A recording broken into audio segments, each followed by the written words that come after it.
আমি ওর সাথে সম্পর্ক শুরু করলাম। সম্পর্ক শুরু করার পরে কিছুদিন যে গেল, যাওয়ার পরে এখন আমার মা জানি না গেছে যে আমার ফোন আছে। আর আলামিনের সাথে আমার খুবই কথা হয় ফোনে। আলামিনের আগে হচ্ছে ওখানে আরেক মামাতো ভাইয়ের সাথে তার সঙ্গে আর কি আমার সম্পর্ক হয়ে যায়। আচ্ছা, দুপচাচি আমার মার বাসা, ওখানে আমার মা থাকে। আমার মা ওসব পছন্দ করতো না, ওনারা একদম নিম্ন পরিবারের। বাবা খুব নিম্ন পরিবারের? হ্যাঁ, বাবা খুব নিম্ন পরিবারের ছিল, অশিক্ষিত ছিল, সে কিছু বুঝতো না, আর সে কোনো কর্মও পারতো না। আচ্ছা, তারপরে যাই হোক এভাবে মানে মা বাবা আমার যাই হোক সংসার হইতো। শুধু একটা কারণে আমার মা আমাকে নিয়ে নাকি আমি জানি, দাদি বলছে যে মা আমাকে নিয়ে ঘুমাইছে, আমার বাবা অনেক রাতে আসছে। আসার পরে আমার মা অনেক ঘুমন্ত ছিল, বাবা দরজা লক করছে, মা খুলতে পারেনি। এই জন্য বাবা একটা খারাপ ভাষা করে গালাগালি করছে মাকে। মা বলছে না আমি আর তোমার সংসারই করব না, চলে যাব। পরে মা চলে গেছে, আর আসতেছে না। পরে আমার দাদি ফুপু সবাই চেষ্টা করছে যে তাকে নিয়ে আসার জন্য। আমার মা বলছে যে না, বগুড়ার মানুষ বলতেছে আমি ওর ভাত আর খাবোই না, আমার ও বাচ্চা দিলে দিবে, না দিলে না, আমি ওর সংসার করব না। এত একটা নিম্ন পরিবারে বাবার বাড়ি থেকে এত কিছু নিয়ে গেছি, তারপরেও আমার ওখানে জায়গা হচ্ছে না, বা ও আমার কথা শুনতেছে না, আমার প্রয়োজন নাই।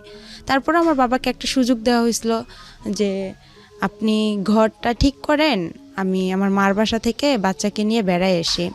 তারপর আমার মা বলছে যে তুমি ঘরটা ঠিক করে আমাকে নিতে আইসো। পরে আমার বাবা কি করছে, সে ঘর ঠিক না করে আমার মাকে নিতে গেছে।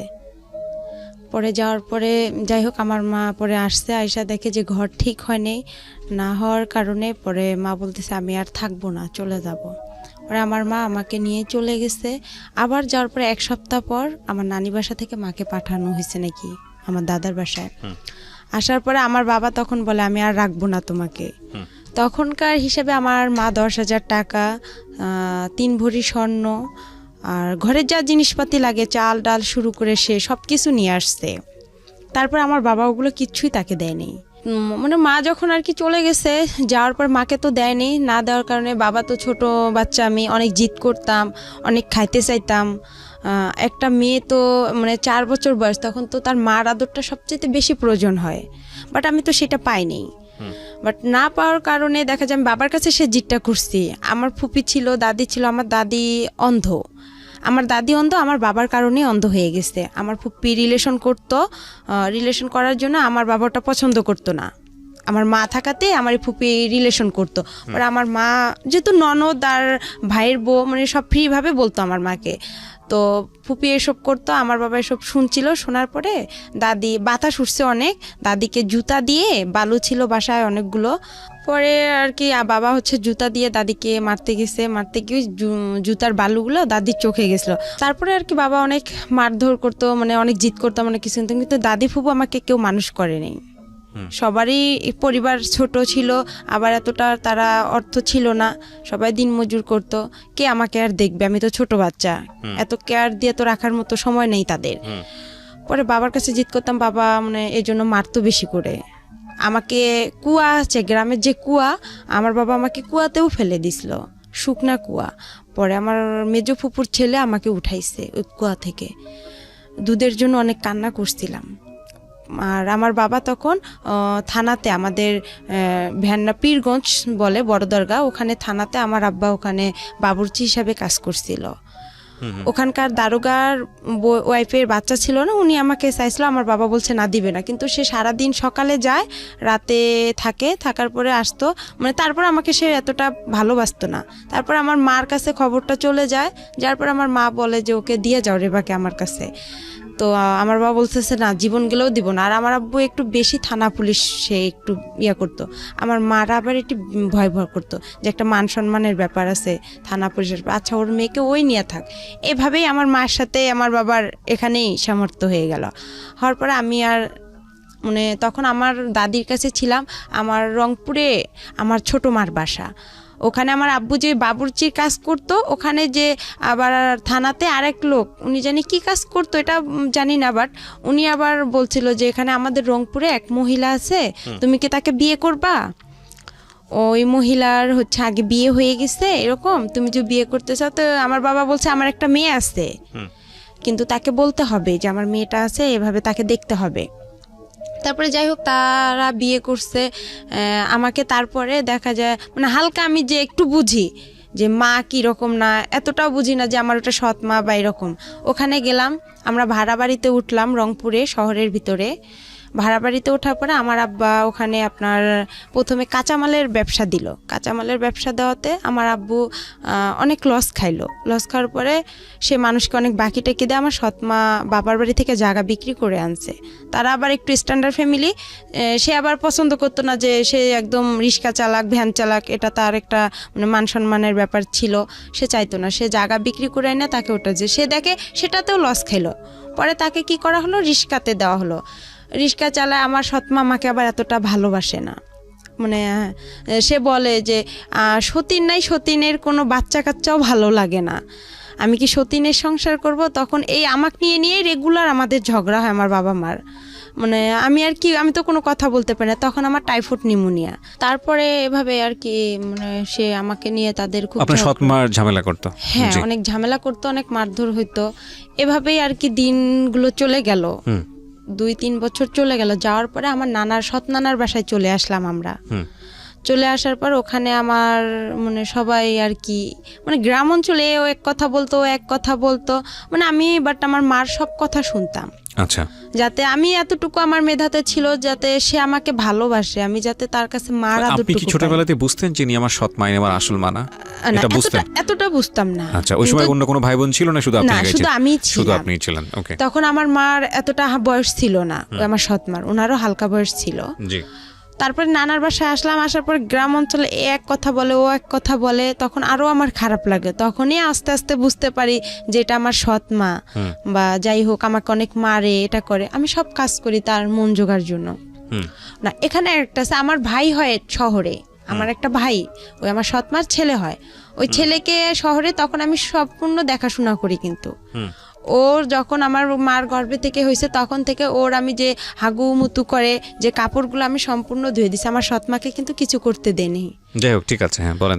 তারপরে এখান থেকে আমরা চলে আসলাম আমার নানার বাসায়, শেখপাড়া, আমাদের রংপুরে শেখপাড়া। যখন আসলাম, আসার পরে ওখানে বড় হলাম আস্তে আস্তে। ওখানে আমাকে স্কুল ভর্তি করে দেওয়া হলো, প্রাইমারি স্কুলে।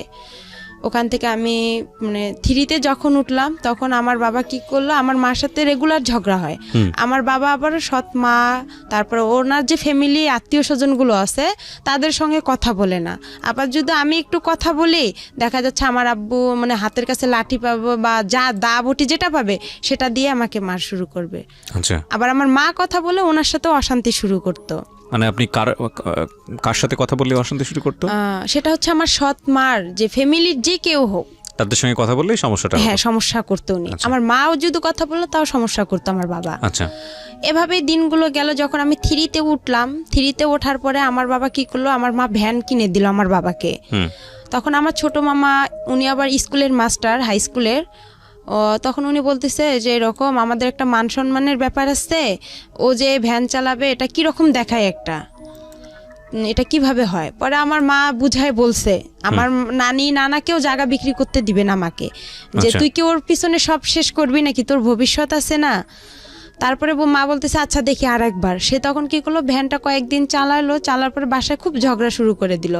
আর আমার মার, ছোট মার মুখের ভাষা অনেক খারাপ ছিল। আচ্ছা। মানে অনেক রং কথা বলে গালাগালি করতো, আমার বাবাও অনেক রং কথা বলে গালাগালি করতো, আমার খুব খারাপ লাগতো। আমি যদি ওখানে কথা বলতাম দেখা যেত আমার বাবা আমার মার সাথে কিছু না করতে পেয়ে আমাকে সে দেখা যায় খুব মারধর করতো, এমন মারতো যে আমার শরীর ফেটে রক্ত বের হতো।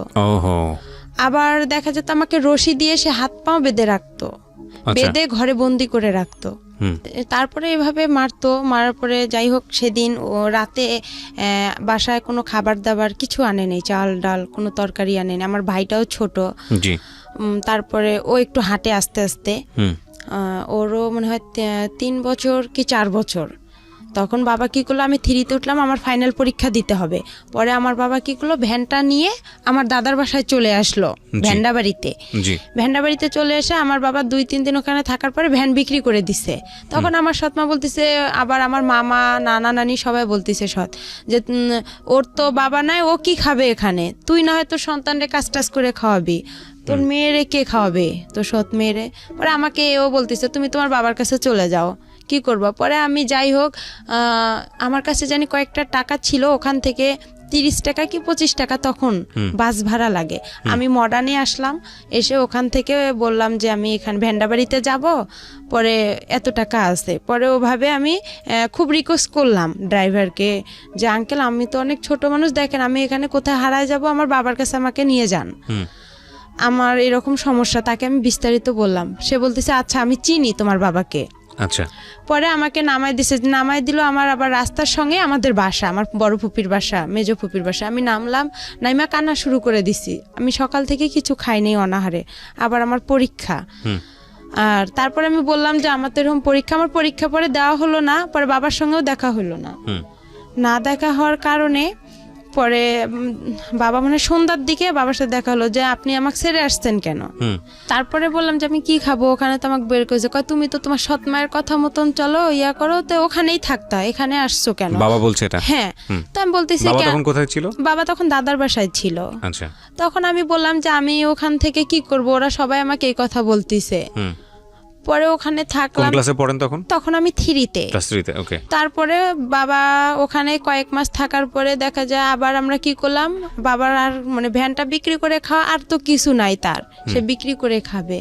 আমার দাদি তো অন্ধ, তারও কিছু জিনিস ছিল, সেগুলোও সে দেখা যায় কিছু টাকা ছিল তার বয়স্ক ভাতা, এগুলোও সে মানে ঘরে চাল ডাল ছিল, বস্তা ছিল, চালের ধান ছিল, এগুলো সম্পূর্ণ খাওয়ার পরে আমার দাদিকে আর দেখতে পারে না। আমার দাদি কিন্তু অন্ধ। যাই হোক, এটা হওয়ার পরে বাবা কিছুদিন পর আমাকে নিয়ে আবার রংপুরে চলে গেল, শহরে লালবাগে কারমাইকেল কলেজের অপোজিট সাইডে, ওখানে আবার বাসা ভাড়া থাকে। ওখানে আমরা বড় একটা রুম নিলাম ছোট দেখে, আমার বাবা ওখানে রিক্সা নিল। পরে ওই আমার যে নানার বাড়ি, সৎ নানার বাসা, ওখান থেকে কিছু মামারা যাওয়া আসা করে, কাঁচামালের ব্যবসা আপনার সিও বাজারে, পৌর বাজারে তারা যায়, তাদেরকে আমি দেখি, বলে যে ওই যে রেবা, খালেদার মেয়ে, আমার সৎমার নাম ছিল খালেদা, বলে খালেদার মেয়ে। পরে এই কথা বলার পরে তা আমি বলতাম মামা আমরা তো এখানে আসছি এরকম বিষয়, দেখেন মা আর আব্বুকে আবার একসঙ্গে করা যায় নাকি। পরে আমি আবার অসুস্থ হইলাম। অসুস্থ হওয়ার পরে আমার বাবাকে বললাম যে আপনি কাউরে না কাউরে ধরেন, আবার ওখানে যাইতে হবে, আমার পরীক্ষা দিতে হবে। 1 মাস পরে কিন্তু আমরা আসছিলাম এখানে। পরে 1 মাস পরে আবার কি হলো, 1 মাস থাকলাম শহরে ভাড়া বাসায়, আমার আব্বা রিক্সা চালাইলো।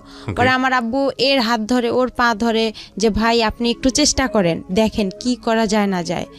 এভাবে মনে করেন আমার আব্বু একটু একটু করে আগাইলো। আগার পরে আমার মা আবার তাকে নিল। আচ্ছা। আবার নেওয়ার পরে সে আবার ওখানে গেল, যাওয়ার পরে তাকে বলা হলো যে আপনি ওদের সাথে কি কথা বলতে দিবেন, যারা আমার বাবাকে আমার মার সাথে যোগাযোগ করে দিচ্ছে তারা বলতেছে যে তুমি কি পারবা খালেদার বাবার মার সাথে কথা বলতে দিবা। তো বলতেছে হ্যাঁ আমি সব করব, আমি স্টামের উপর বনসই করব। এভাবে আমরা ওখানে আবার গেলাম।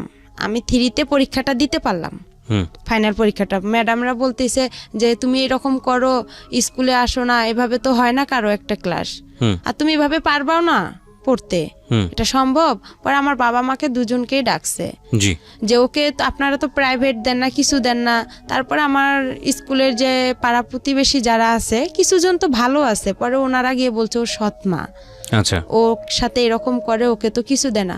আমাকে আমার বাবা মা প্রাইভেট দিত না, আমি যে মাসে 300 টাকা করে পাইতাম আপনার, ওইটাও মনে করেন 3 মাস পর 300 টাকা করে সরকারে দিত প্রাইমারি স্কুলে। আচ্ছা আচ্ছা। ওখান থেকে ওই টাকাটা কি করতো আমার বাবা মা খরচ করতো। আবার দেখা যাচ্ছে ও অনেকে পায়, অনেকের মা কি করতো একটা জামা কিনে দিত, একটা নাকের ফুল কিনে দিত। আমারও খুব ইচ্ছা হইতো যে আমি একটা নাকের ফুল নিব বা একটা জামা নিব, মানে খুব কষ্ট লাগতো, কিন্তু আমি বলতাম না ভয়ে যে আমি যদি আবার এরকম করে আমাকে নিয়ে যদি আবার চলে যায়, আমার পড়াশোনাটা এখানে আবার মিস হয়ে যাবে, আমি তখন কি করব, মানে চিন্তা করতাম। এভাবে হইতে হইতে আমার বাবা 4-এ উঠে আবার এরকম শুরু করে দিল, আবার একটা ভ্যান কিনে দিল আমার মা লোন করে কিস্তিতে। ওই ভ্যানটা নিয়ে আবার আমার বাবা এরকম চলে গেল। কিছুদিন পর চলে যাওয়ার পরে দেখা যাচ্ছে আর আমার মা নিচ্ছে না, তখন আমি আরো একটু বড় হয়ে গেলাম, হালকা একটু সাবাল্যক হলাম, একটু বুঝতে পারলাম। পরে যাই হোক এভাবে হইতে হইতে মনে করেন প্রায় 2-3 মাস হয়ে গেল। আমি ফাইনাল পরীক্ষা দিলাম, আমি কোনো রকম পাশ করছি, এটাকে পাশ বলে না। তারপরে ম্যাডামেরা আমাকে উঠাই দিল। আমি কি করলাম, আমি তো পড়াশোনা করিনি, আমি কি করলাম, আমার পাশে আমার এক বান্ধবী ছিল রিপা, আশামণি, ওদেরকেও দেখতে চাইতাম। ওরা লিখতো পরীক্ষার খাতা, আমি ওদের একটু উকি মেরে দেখতাম, কিন্তু ওরা আমাকে দেখাইতো না, যে ওরাও তো নাম্বার কম পাবে, ওরা দেখাইতো না। আমি কি করে পরে এর কাছে যাই, একটু শূন্য স্থান টিক চিহ্ন ম্যাডামকে বলি যে ম্যাডাম দেখেন একটু আমাকে দেন, আমি তো পরীক্ষা এরকম পড়তে পারিনি, আর বাবাও তো নিয়ে গেছে আমাকে ওদিকে, আর আমাদের সংসারে এমনি অনেক ঝগড়াঝাটি, আমাকে ফোরে উঠতেই হবে। পরে ম্যাডামও যাই হোক বলে দিত, পরে বলতো আচ্ছা রে বা ঠিক আছে, ম্যাডাম শূন্য স্থান টিক চিহ্ন আমার সম্পূর্ণ বলে দিত, কাউকে বলে দিত না, আমাকে বলে দিত, আবার ছোট প্রশ্নগুলোও বলে দিত, লেখেও দিত। উনি আমাকে অনেক হেল্প করছে ম্যাডামেরা। এভাবে ফোরে ওঠার পরে আবার উনি ওই রকম করলো, আবার আমার টেস্ট পরীক্ষা শুরু হলো ফোরে হওয়ার পরে আবার আমার বাবা আমাকে নিয়ে গেল 2টা পরীক্ষা নাই দিতে, বাংলা ইংরেজি দিছি, তারপরে উনি আমাকে নিয়ে এভাবে চলে গেল। যাওয়ার পরে আবার কিছুদিন ভ্যান বিক্রি করে খেয়ে আবার ওই রকম বসেছিল। পরে আমার বাবা ঢাকায় আসছিল রাজমিস্ত্রির কাজ করার জন্য, আর আমাকে থুয়ে আসছিল আমার ফুপুর কাছে। ওখানে আমার ফুপুর কাছে আমি থাকি, তাদের ওখানে খাবার নাই দাবার নাই, কেউ আমাকে ভালোবাসে না, বলে তোমার বাবা নাই মা নাই টাকা পয়সা নাই, কি আমরাই তো দিন মজুর করে খাই, তোমাকে কি খাওয়াবো। পরে যাই হোক আমি দেখা যায় ছোট মানুষ, এর ওখানে আমাকে ডাকে, ও বলে যে তুমি এটা কাজ করো তাহলে তোমাকে আমি খাইতে দিব। আমি যে যেটা বলতো তার সেটাই কথা শুনতাম, তখন আমি খাইতে পারতাম। আবার দেখা যায় আমার দাদি অন্ধ ছিল, রান্না করতে পাইতো না, কোনো ছেলে মেয়ে তাকে দেখতো না। দেখা যায় পাশের বাড়ি থেকে তার চাচাতো ভাইয়ের বউ আছে বা এরকম আত্মীয় স্বজন, তাদেরকে দেখা যায় খাবার দিয়ে যাইতো দাদিকে। ওই খাবার ওখান থেকে আমার দাদি আবার কি করতো, উনি একটু খাইতো, আমাকে ডাকতো রে ভাই, আমি আবার দৌড়ে এসে খেয়ে নিতাম। আচ্ছা, বুঝতাম না যে দাদি কতটুকু খাইলো না খাইলো, পেট ভরলো কি না ভরলো।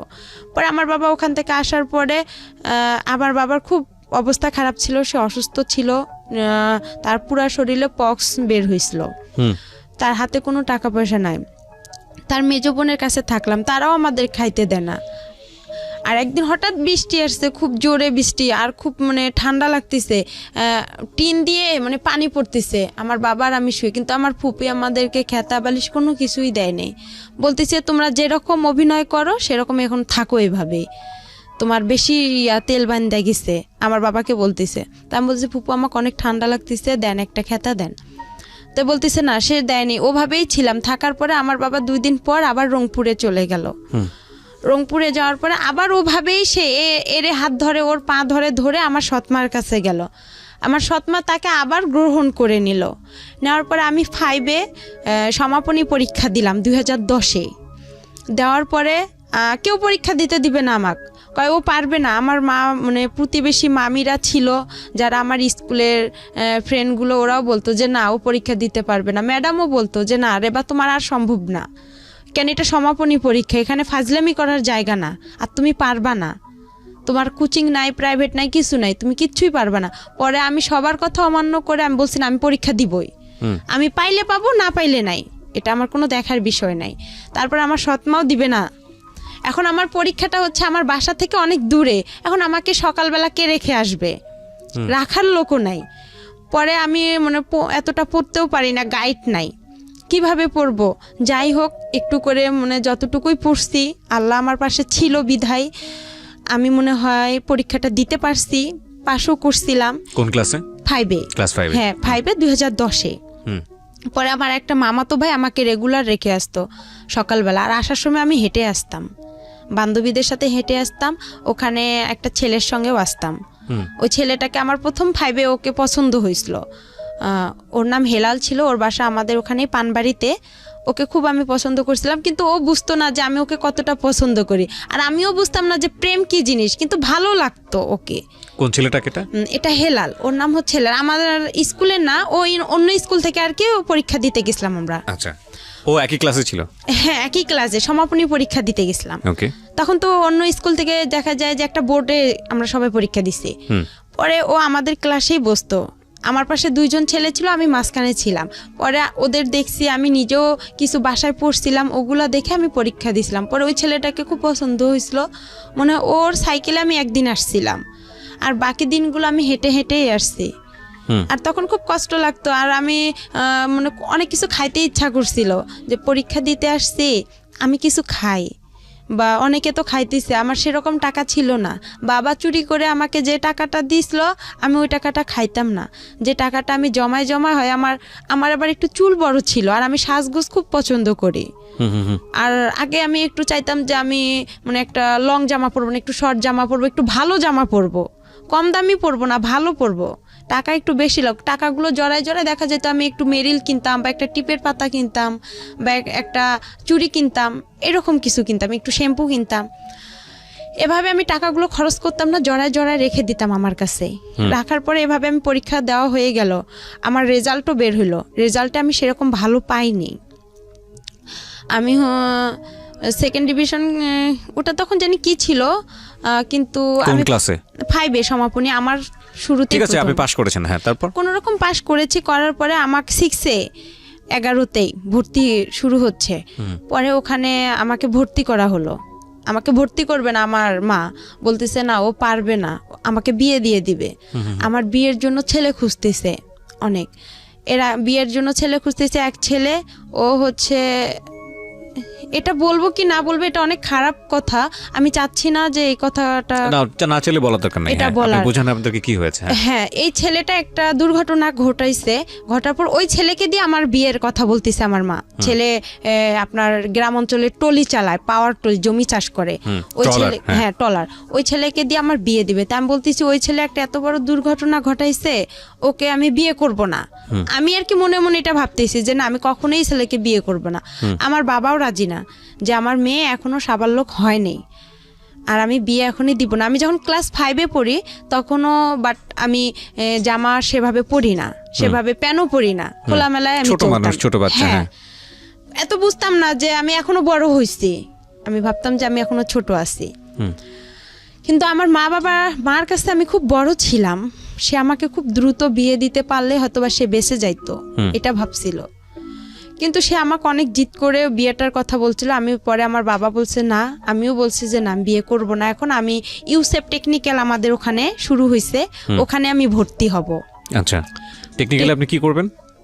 টেকনিক্যালে ওখানে হচ্ছে আপনার ট্রেড অনুযায়ী কাজ শেখাচ্ছে। আপনি কাজ শিখবেন ওখানে? হ্যাঁ, লেখাপড়া বাদ দিয়ে আপনি কাজ শিখবেন? হ্যাঁ, 6-এ আমি ভর্তি হলাম। 6-এ ভর্তি হওয়ার পরে আমার ওই মার যে ছোট ভাই, উনি আবার হাই স্কুলের মাস্টার গণিতের। পরে ওখানে আমার সব মানে ফ্রি করা হলো না, একটা হাফ ফ্রি ফুল ফ্রি আমার উপবৃত্তিও ওখানে দেওয়া হলো। দেওয়ার পরে আবার 6-এ পড়ার সময় আবার আমার বাবা পাগলামি শুরু করে দিল, আগেরটাই। আবার উনি চলে গেল, যাওয়ার পরে আমি আর চলে গেলাম না, আমিও থাকলাম। থাকার পরে দেখা যায় আমার বাবা আসতেইছে না আর। তখন আমার মা আবার ভ্যানটা দেয়নি, ভ্যান বাসায় ছিল। পরে আবার বাবা চলে গেল, পরে আমিও আবার 2-3 দিন এখানে থাকার পরে, রংপুরে থাকার পরে, নানার বাসায় থাকার পরে আমিও চলে গেলাম দাদার বাসায়। যাওয়ার পরে আবার বাবাকে নিয়ে আসলাম, নিয়ে আসার পরে আবার আমরা ভাড়া বাড়িতে উঠলাম। ওখানে আমার মিস গেল, যাওয়ার পরে আবার আমরা ভাড়া বাড়িতে উঠলাম। ওঠার পরে আবার ওখানে আমার বাবা আবার রিক্সা নিল। ওভাবে আমাদের মনে করেন 2-3 মাস চলে গেল। যাওয়ার পরে আমার বাবা কি করলো, আমার এক মামাকে আবার ধরলো যে আমি বাসায় যাব, আবার আপনি কি করবেন? পরে আমিও ভাবতেছি যে একটা মান সম্মানের ব্যাপার, আমি তো এখন আস্তে আস্তে বড় হইতেছি, কি করব, মানে খুব খারাপ লাগতেছিল। আর একদিন খাইতে পারতাম, একদিন খাইতে পারতাম না, আর আমি রান্না করতে পারতাম না। মানে ভাড়া বাড়িতে ছিলাম, সবাই তো সবার কেয়ার করে না। পরে যাই হোক, এভাবে দিনগুলো গেল। যাওয়ার পরে ভাত রান্না করতাম, আপনার মাটির যে পাত্র আছে ওটাতেও তরকারি রান্না করতাম, ওটাতেও ভাত রান্না করতাম। কিন্তু গ্যাস ছিল না, আমাদের রংপুরে এখনো গ্যাস হয়নি। আচ্ছা, তো তখন আবার কি ছিল, একগুলো লম্বা লম্বা কাঠ ছিল, ওগুলো গোল করে কেটতে হয়, কাইটটা আবার আপনার কেরোসিন তেল দিয়ে ধরাইতে হয়। আমি খুব কষ্ট করে ধরাইতাম। আর একদিন রান্না করতে গেছি মাটির পাতিলে মুরগির গোস্ত, পরে দেখি মাটির পাতিল ভেঙে সব পড়ে গেছে চুলার নিচে। ওগুলো আপনি কি রান্না করেন নিজের জন্য খাওয়ার জন্য? হ্যাঁ, নিজে বাবার জন্য আর আমার জন্য খাবার। এখন হোটেল থেকে খাবার খাওয়া তো আর পোষাইতো না। বাবা যে ইনকাম করতো সেই ইনকামে দেখা যায় রিস্কার যে আপনার যে ভাড়াটা ওখানে মানে ইনকাম করে নাকি রাতে আবার একটা জমা দিতে হয়, সে জমাটা যদি এখন দেয় তাহলে আমাদের আর খাবারের টাকা থাকতো না। আমার বাবা যে এদিকে যাওয়ার জন্য এর কাছে যাইতো, ওর কাছে যাইতো, দেখা যায় সে সময় পাইতো না, যে ইনকামটা করতো জমাটাই দিতে পারতো না, তাহলে কিভাবে খাবো?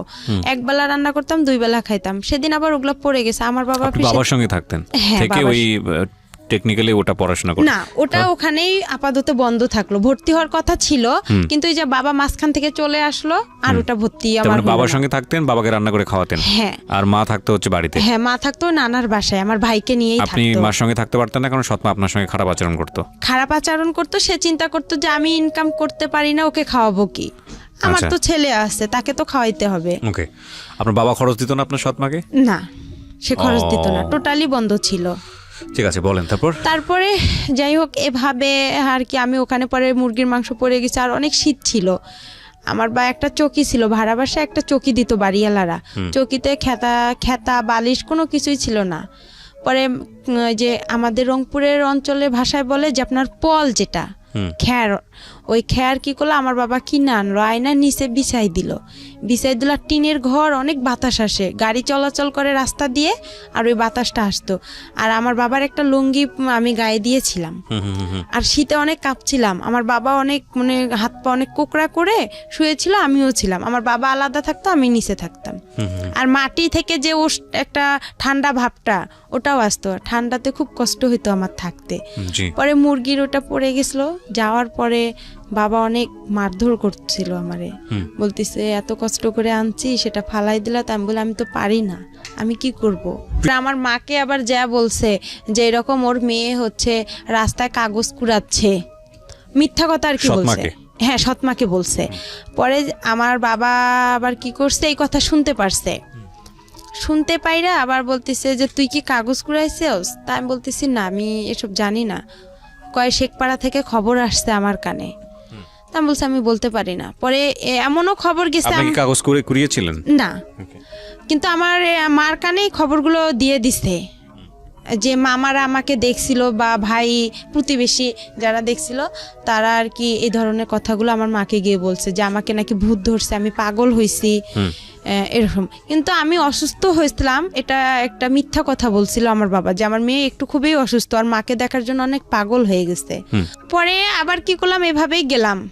আবার আমার বাবা কি করলো, মামা মামির হাত পা ধরলো, প্রতিবেশী মামা মামির হাত পা ধরে আবার আমার মার সাথে মোবাইলে কথা হয়।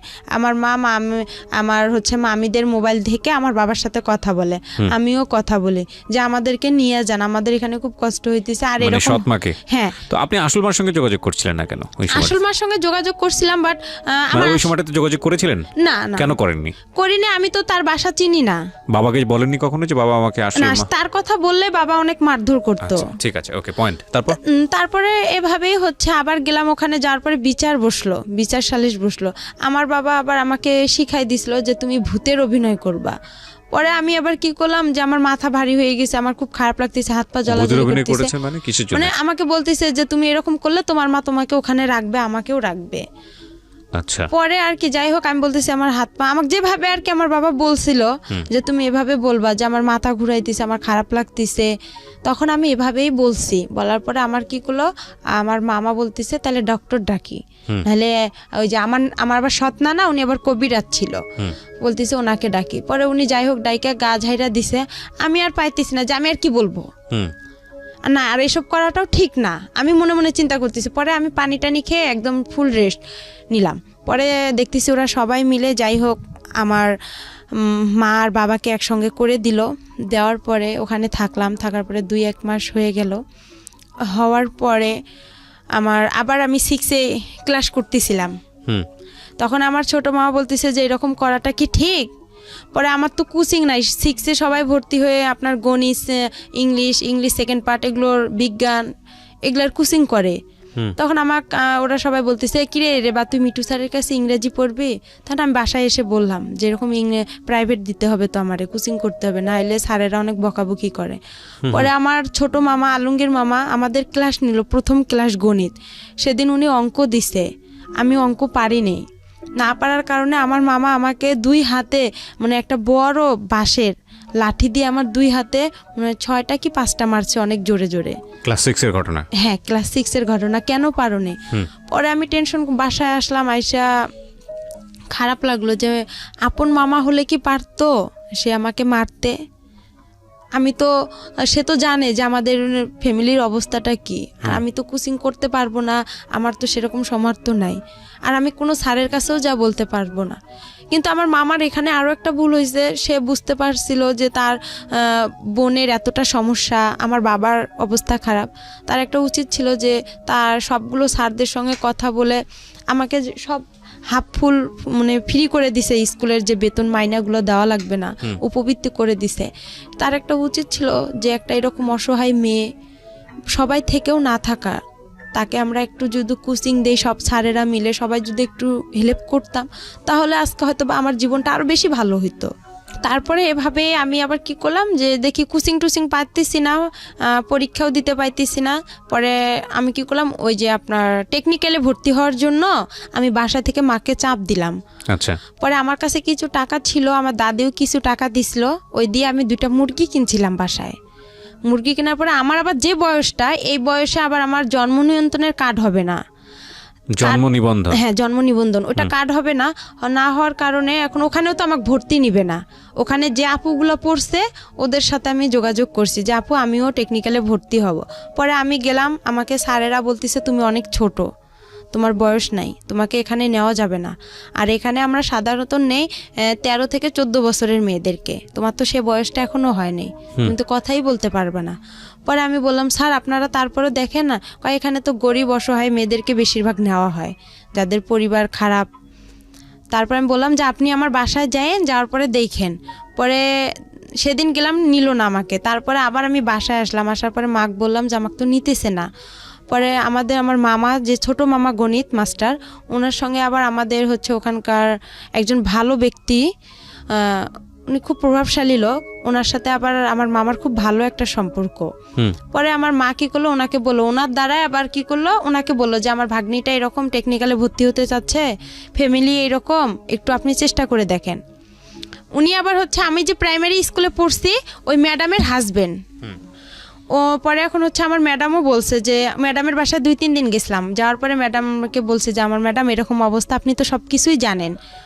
ম্যাডামরাও সবাই জানতো যে আমার ফ্যামিলিটা এরকম। জানার পরে যাই হোক, ম্যাডাম কি করছে, আবার ওনার হাজব্যান্ডকে বলছে, রেবাকে দেখো একটু চেষ্টা করে টেকনিক্যালে ভর্তি করে দেওয়া যায় নাকি। পরে স্যার উনি আবার গেল, যাওয়ার পরে স্যারের সঙ্গে কথা বললো ইউসেফ টেকনিক্যালে। বলার পরে স্যার বলতেছে আচ্ছা ঠিক আছে, আমরা দেখবো, আমরা আগে বাড়ি দেখবো, উনি বড় লোক না কীরকম, আপনাদের কথায় তো এখানে বিশ্বাস হবে না, আমরা নিজে গিয়ে যাচাই করে তারপরে নিব, আর উনি তো অনেক ছোট। তো বলতেছে একটু দেখেন, চেষ্টা করে নেওয়া যায় নাকি। পরে এভাবে ওনারা আসলো, আসার পরে আমার বাসায় আমার এক খালা ছিল প্রতিবেশীও, পরে বলতেছে রেবাদের বাসা কোনটা। পরে আমি ওখানে আবার নাম চেঞ্জ করছিলাম, আমার নাম হচ্ছে আবার রেবা, 2 জন ছিলাম আমরা থাকার কারণে নামটা হচ্ছে, আমার সাথে আরেকটা আপু ছিল, উনি আবার বলতেছে তুমি এত অসহায়, তো তোমার নামটা একা দিয়ে দেই। তা আমি আর এতটা বুঝি না, আমি বলছি আচ্ছা আপনাদের যেটা ভালো হয়। আর আমি আবার সবসময় বেশি এটা বুঝি যে আমাকে যে ভালো, মানে আমার একটা কোনো কিছু পছন্দ হলো অন্যের উপর আমি বেশি নির্ভর করি, আমি নিজের উপর নির্ভর করি না, যে অন্য তো আমার জন্য ভালোই বোঝে, আমার ভালোটা তো আমি কি আর বুঝবো। পরে ওই নামটা দিলাম, পরে আয়সা বললো, একা বলছে, পরে চেনে নে, বলছে একা আক্তার রেবার বাসা কোনটা, পরে রেবার বাসা, বাবা একরামুল, মা খালাদা। বলার পরে আমার খালা বলতেছে ওইটা, ওর বাবা কি করে। আমি আবার তখন কি করছিলাম, মানুষের বাসায়, আমার মামার বাসায় ভুট্টা যে ছিলে, ওই ভুট্টা ছিলতে বসছি বৃষ্টির দিন।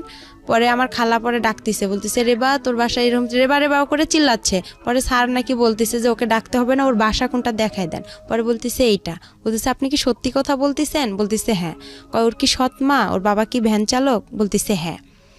পরে বলতেছে ও মেয়েটাকে এখন ডাক দেন। পরে আমাকে ডাক দিল, পরে আমি বলতেছি, সালাম দিলাম যে স্যার আপনি ভালো আছেন, বলতেছে হ্যাঁ। বলতেছে তোমার বাসা, আমি বলছি এইটা। তুমি যে ওই পাকা বাসা থেকে বের হয়ে আসলা, তাই বলতেছি স্যার ওটা আমাদের বাসা না, আমি ওখানে ভুট্টা খুলতে গেছিলাম আর কি, ভুট্টা খুললে আর কি ওগুলা খড়ি, আমাদের অঞ্চলে বলে যে খড়ি, লাকড়ি রে, ওইটা আনার জন্য গেছিলাম। তোমার মা, আমি কই আমার মা তো গরুর জন্য ঘাস কাটতে গেছে, আর আমার বাবা ভ্যান নিয়ে গেছে। বলার পরে বলতেছে আচ্ছা তুমি তাহলে পরীক্ষা দিতে আসো অমুক দিনে। পরে আমি পরীক্ষা দিতে গেলাম, ছাটো এক বলতেছে তোমার বয়সটা বাড়াইতে হবে। পরে আমি কি করলাম, মা আসলো ঘাস কাইটা, আসার পরে মুরগির মাকে বললাম যে এরকম স্যার আসছিল বাসা দেখার জন্য, দেখছে আমারে ডাকছে, মানে জন্ম নিবন্ধন, তারপরে চেয়ারম্যান সার্টিফিকেট, স্কুলের 8 পাসের সার্টিফিকেট লাগবে। তখন তো আমি 6এই পড়ি। পরে এখন মামাকে বললাম, মামাকে আবার মুরগি বিক্রি করলাম, মুরগি বিক্রি করে আমাদের চেয়ারম্যানের যে সার্টিফিকেট জন্ম নিবন্ধনটা ওইটা চেয়ারম্যানের সার্টিফিকেট, ওখানে 100 টাকা দিয়ে ওই দুটো উঠাইলাম, বয়স বেশি দিলাম, নামও চেঞ্জ করলাম। করার পরে এখন 8-এর সার্টিফিকেট, এখন ওই আমার আলমগীর মামাকে, ছোট মামাকে বললাম, তো বলতেছে টাকা লাগবে। তো এখন আমি বলতেছি মামা অল্প কিছু করে টাকা নেন, আমার কাছে তো এত টাকা নেই, আবার ছবি উঠাইতে হবে, আমার ছবি জমা দিতে হবে। পরে আর কি জন্ম নিয়ন্ত্রণের কার্ডটা নিলাম, তারপরে আপনার চেয়ারম্যানের সার্টিফিকেট নিলাম, 8 পাসের সার্টিফিকেটটা 100 টাকা দিয়ে নিলাম, নিয়ে ওগুলো সব জমা দিলাম। জমা দেওয়ার পরে স্যারেরা আমাকে নিবে না, আরেকটা স্যার আমাকে নিবে না, হেড স্যার ওখানকার, বলতেছে না এই মেয়ে চলবে না। পরে স্যার বলতেছে স্যার আপনি নেন, আমার জন্য ওই স্যার অনেক রিকোয়েস্ট করছে স্যারকে, তারপরে উনি আমাকে নিল, নিয়ে আমি ট্রেডে ভর্তি হলাম, টেইলারিংয়ে আর কম্পিউটারে। ওখানে আবার 1 বছরের কোর্স, 6 মাস নেওয়া হচ্ছে, আপনার মহিলাদের কাজ শেখায়, 6 মাস পুরুষদের কাজ শেখায়। ওখান থেকে আপনার আবার টাকাও দেয় ওরা, প্রতি মাসে 300 করে, খাতা কলম সব কিছু ফ্রি। ওকে, ওখান থেকে সব কিছু। পরে ওখানে আমি কাজ শিখলাম 1 বছর, 1 বছরে আমার 100 টাকা করে জমা থাকলো, 1200 টাকা। ওরা 400 করে দেয়, 100 করে ওখানে কাইটা রাখে। যখন আমরা ওখান থেকে বের হয়ে আসি তখন উনি 1200 টাকা স্যারেরা দিয়ে দেয়, আর ওনারা ওখান থেকে চাকরি দিয়ে দেয়। পরে আমি এভাবে পড়তেই থাকলাম, 6 মাস হয়ে গেল। হওয়ার পরে আমি যে হোক আমাকে বাসা থেকে আমি যে টাকাটা খরচ করি, এই টাকাটা আমার বাবা মা হিসাব চায়, বলতেছে টাকাটা তুমি দাও। পরে আমি ওই টাকাটা দিয়ে কি করে আমি একটু ক্রিম কিনি বা আমার যেটা খাইতে মন চায় আমি ওইটা খেয়ে ফেলি, টাকাটা আমি বাসায় দিই না। আর টাকাটা দিয়ে বাসায় দিই না, তখন ওখান থেকে আবার কি করি, মার জন্য আপনার ব্লাউজ কিনি, পেটিকোট কিনি। কিসের কাজ করতেন আপনি ওই সময়? ওখানে টেইলারিং এর কাজ করতেন। টেইলারিং কাজ করতেন, লেখাপড়া বন্ধ হয়ে গেল? হ্যাঁ, লেখাপড়া আমার টোটালি বন্ধ হয়ে গেল, ক্লাস 6 এ থাকা অবস্থায়। হ্যাঁ, ওকে, বন্ধ হয়ে গেল। হওয়ার পরে আমি ওখানে কাজ শিখতেছি, শেখার পরে ওখান থেকে কি করি, যে জামা কাপড় বানানো হয়, ওখান থেকে আবার বিক্রি হয়। তা আমি আবার কি করি, সবাই সবার মার জন্য নেয়, আমি আমার মার জন্য ব্লাউজ পেটিকোট এগুলো ওখান থেকে বানাই নিতাম টাকা দিয়ে। আমার যে টাকাটা পাইতাম আমি প্রতি মাসে, 1 মাস পর 300 টাকা, ওইটা দিয়ে আমি কি করলাম, আমার মার জন্য ব্লাউজ নিতাম, এটা নিতাম, আমার ভাইয়ের জন্য নিতাম, বা মাঝে মধ্যে বাসায় খাবার টাবারও নিয়ে আসতাম। এভাবে আমার কয়েকটা দিন চলে গেল প্রথম নতুন ভর্তি অবস্থায়। যাওয়ার পরে তারপরে আবার কি করলো, আমি হচ্ছে ওখানে আমার যে ওই আমার মার সৎ মার বড় ভাইয়ের ছেলে, নাম ওর হচ্ছে আলামিন। তখন এখন আমি আবার কি করলাম, আমার ছোট অবস্থায় আমি আবার রিলেশন মানে এতটা বুঝতাম না, কিন্তু ভালো লাগতো। আলামিনের আগে হচ্ছে ওখানে আরেক মামাতো ভাইয়ের সাথে, তার সঙ্গে আর কি আমার সম্পর্ক হয়ে যায়। ও হচ্ছে টেকনিক্যালে পড়ে, ও আগে বের হইছে, পরে বের হওয়ার পর ওই আমাকে ওখানে ভর্তি করাইছে, মানে খোঁজ দেওয়াইছে যে এখানে ইউসেফ টেকনিক্যাল হইছে। পরে ওই ছেলে আর কি, ওর সাথে আমার কয়েকদিন কথা হয়, হওয়ার পরে এটা নিয়েও আমার বাসায় খুব অশান্তি শুরু হয়। আমার মা আমাকে অনেক মারধর করে। আর আমি যে টেকনিক্যালে আপনার সকাল আমার 8টা বাজে মানে ক্লাস শুরু হইতো, আমি সকালবেলা উঠতাম, উঠে আপনার আরবি পড়তে যাইতাম, মুক্তব বলে, মুক্তবে যাইতাম, ওখান থেকে এসে আবার বাসায় প্লেট ঘরটা ঝাড়ু দিতাম, আবার গোবর যে উঠায়, আমাদের গরু ছিল, গোয়াল ঘর, এগুলো পরিষ্কার করতে, হ্যাঁ এগুলো সম্পূর্ণ কাজ করতাম, করে ভাত পাইলে পাইতাম, না পাইলে এভাবে আমি অনাহারে চলে যাইতাম। আর আসতাম 1টা বাজে আসে, আমি আবার কি করতাম, উঠান ঝাড়ু দিতাম, সব কাজকর্ম করে তারপরে একটু ভাত খাইতাম, খাইয়া যদি একটু বিশ্রাম নিতাম, মা চিল্লাচিল্লি করতো, অনেক গালাগালি করতো খারাপ ভাষা করে। ওকে, পরে বলতো যে, আর ওই ছেলের সাথে আমাকে যখনই একটু দেখতো তখনই আমার মা মনে করতো যে আমি কি না কি করে ফেলছি। আইসা আমাকে মনে করেন হাতে যদি পাশুন থাকতো পাশুন দিয়ে মারতো, লাঠি পাইতো লাঠি দিয়ে মারতো, খুবই অশান্তি শুরু করতো আমার ওই মা। ওকে, আর আমি ভালো ঠিকভাবেও আমার মা আর বাবার কাছে আমি এমন কিছু পাইনি যে তারা আমাকে আদর দিছে, ভালোবাসা দিছে, মানে এতটুকু পাইনি। আমি যে মার যে মা, আমি ওনার কাছ থেকে সবসময় একটা জিনিস চাইতাম, যে উনি যখন ওনার সন্তানকে ভাত উঠায় খাওয়াইতো ভাইয়া, তখন আমার খুব ইচ্ছা করতো যে আমাকেও মা ভাত উঠায় খাওয়াবে। আমি তখন বলতাম যে আমারও একটু খাওয়ান, সে ঘৃণা করতো, আমার মুখ থেকে ভাতটা পড়বে বা তার ছেলেরে খাওয়াবে, সে চাইতো না। আর যখন ওই ছেলেটার সঙ্গে আমাকে দেখতো তখনই খুব মারধর করতো। আমার ওই ছেলেটার মাও আমাকে অনেক বকাবকি করতো। আর আমি পারতাম না যে, আমি আবার চিন্তা করতাম যে ছেলেটাকে বিয়ে করলে হয়তো বা, আমি এতটুকু বুঝতাম না যে ছেলেটার সাথে আমি কথা বললে হয়তো বা মান সম্মান শেষ হবে বা এগুলো কিছুই বুঝতাম না। জাস্ট ভালো লাগতো এটাই। হ্যাঁ, জাস্ট ভালো লাগতো, কিন্তু এরা কেউ বুঝতো না। এরাই এটা নিয়ে সবসময় বাড়াবাড়ি করতো। আর আমার মা বাবা কোথাও যাইতো, আমার ঘরে তালা মারিয়া যাইতো। আর আমি সব কাজ করছি সৎ মায়ের, আমার এমন কোনো ভুল ছিল না। সে আমাকে শাসন করছে ঠিক আছে, কিন্তু এরকম করে শাসনটা আসলে তার ঠিক হয়নি। সে আমাকে পারতো, বুঝাই বলতে পারতো, কিন্তু সে মারলে যে আমাকে মারধর করবে আর আমি বুঝবো, এটা কিন্তু ঠিক না। বন্ধ হওয়ার পরে আমি আমার ওখানে টেকনিক্যালে আমার 3 মাস হওয়ার পরে আমি কাজটা আমার রানিং হয়ে যায় ওখানে। কাজ রানিং হওয়ার পরে আমার মামি বলতো যে, এরকম এক মামি বলতো যে তুই তো অনেক বড় হয়ে গেছিস। তখন একটা ফোন কিনলাম আমি চুরি করে। ওই আলামিনের বোন ছিল ফেন্সি, ও আবার অনার্সে পড়তো কারমাইকেলে। পড়ার পরে ওই আপুর সাথে আবার আমার বেশি একটু ভালো সম্পর্ক ছিল। ও কিছু করলে আমাকে এসে বলতো, কোথাও গেলে আমাকে নিয়ে যেত। মানে আমাকে খুবই ভালোবাসতো, আদর করতো ওই মামিরা, আলামিনের বাবা মা, ওর বোন।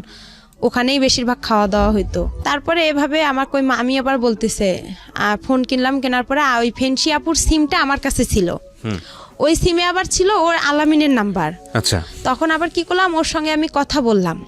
কথা বলার পরে 2-1 দিন কথা বলার পরে আমার ওই মামি আবার বলতেছে যে তুই আলামিনের সাথে রিলেশন করতে পারিস, সম্পর্ক করতে পারিস। আলামিন দেখতে শুনতেও ভালো, ছেলেটা চাকরি করে কাজী ফার্মে। ও কিন্তু ওই ইউসেফ টেকনিক্যাল থেকে ওয়েল্ডিংয়ে কাজ শিখে ও কাজী ফার্মে গেছে তেঁতুলিয়ায়। তা আমার মামি এখন আমাকে বুদ্ধি দিতেছে যে তুই ওই ছেলেটার সাথে দেখ সম্পর্ক করতে পারিস নাকি, আলামিন ভালো, ও চাকরি করে, তুইও তো চাকরি করবি, তুইও তো ইউসেফে কাজ শিখতেছিস। এভাবে বলার পরে তারপরে যাই হোক আমি ওর সাথে সম্পর্ক শুরু করলাম। সম্পর্ক শুরু করার পরে কিছুদিন যাওয়ার পরে এখন আমার মা জানা গেছে যে আমার ফোন আছে, আর আলামিনের সাথে আমার খুবই কথা হয় ফোনে। আচ্ছা, কিন্তু ও আমার সাথে সম্পর্ক করতে চায় না। তারপরেও আমার কেন যেন ওকে আবার ভালো লেগে যায়। প্রথমে ওকে আমি দেখতে পাইতাম না, ওকে মানে খুব খারাপ লাগতো। আমি বলতাম যে তোর গা, ও যদি ছুটিতে আসতো ওদের বাসায় আমি যাইতাম, তো বলতাম যে তোর গা গন্ধ করে, তুই আমার কাছে আসবি না। আর ও আমাকে মারতো, দেখতে পারতো না। আর দেখতে পারতো না বিধায় আমার বাবা ওই যে আমাকে মারধর করতো। আর আমার বাবা কোনো কিছু হলেই থানা পুলিশ যাইতো। তো ওই আমাকে বলতো যে ওচি সাহেবের মেয়ে আসছে, দারোগা সাহেবের মেয়ে আসছে, আমাদের বাসা থেকে চলে যা, তুই এখান থেকে যাইতে বলছি, যা চলে যা, এরকম করতো। ওকেও আবার আমি দেখতে পারতাম না। কিন্তু হঠাৎ করে আমার ওর সাথে এভাবে প্রেম একটা হয়ে যাবে আমি ভাবতে পারি না। যাই হোক, ওর সাথে আমার এভাবে কথা চলতেইছে। তারপরে আমি ওখানে 1 বছর কাজটা কমপ্লিট করলাম। করার পরে ও আসলো চাকরি থেকে। আমি আবার চাকরিতে যাব, আপনার ছাড়েরা চাকরিতে দিবে। আমার বাসা থেকে কেউ আমাকে চাকরিতে যাইতে দিবে না, আমার সৎমা যাইতে দিবে না, বিয়ে দিয়ে দিবে আমার। বলতেছে বাহিরে মানুষ যাওয়া ভালো না। ও এখানে আরেকটা কথা আছে, আমি যখন টেকনিক্যালে ভর্তি হইলাম ভাইয়া, তখন আমার যে মুরগি 2টা ছিল বলছিলাম, ওই মুরগি 2টা যে বিক্রি করে আমি মনে করেন এগুলো কাস্ট সার্টিফিকেট, জন্ম নিবন্ধন এগুলো জোগাড় করে যে দিলাম, তখন আমার ওই সৎ মামিরা বলছিল যে ও তো ওখানে গেলে একদম খারাপ মেয়ে হয়ে যাবে। ও যে খারাপ, গ্রামে কত ছেলের সাথে সম্পর্ক করে, আর ওখানে গেলে তো অনেক খারাপ হয়ে যাবে।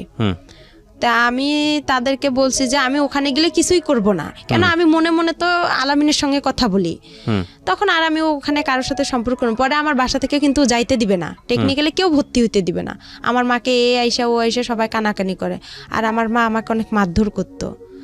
পরে আমি স্যারদের হাত পা ধরছিলাম, এমন কি আমার হেড স্যারের পা পর্যন্ত চিপে ধরছি, ধরে বলছি স্যার আপনি আমার বাসায় গিয়ে একটু বললে হয়তো বা আমার মা রাজি হবে। পরে যাই হোক স্যার এসে কিন্তু বলার কারণে আমার মা রাজি হয়েছিল। কিন্তু আমার মামিরা আমাকে গ্রামের কেউ বলেনি যে মেয়েটা ওখানে গেলে ভালো হবে বা মেয়েটা একটা কাজ শিখবে, নিজের পায়ে দাঁড়াইতে পারবে, আমাকে এই উৎসাহটা কেউ দেয়নি। তারপর ওখানে আমার কাজটা কমপ্লিট হওয়ার পরে আমাকে স্যারেরা চাকরি দিবে। আমার চাকরি করার জন্য আমার ফুপির বাসায় গেলাম, ছোট ফুপির বাসায়, আমার দাদার বাসায়।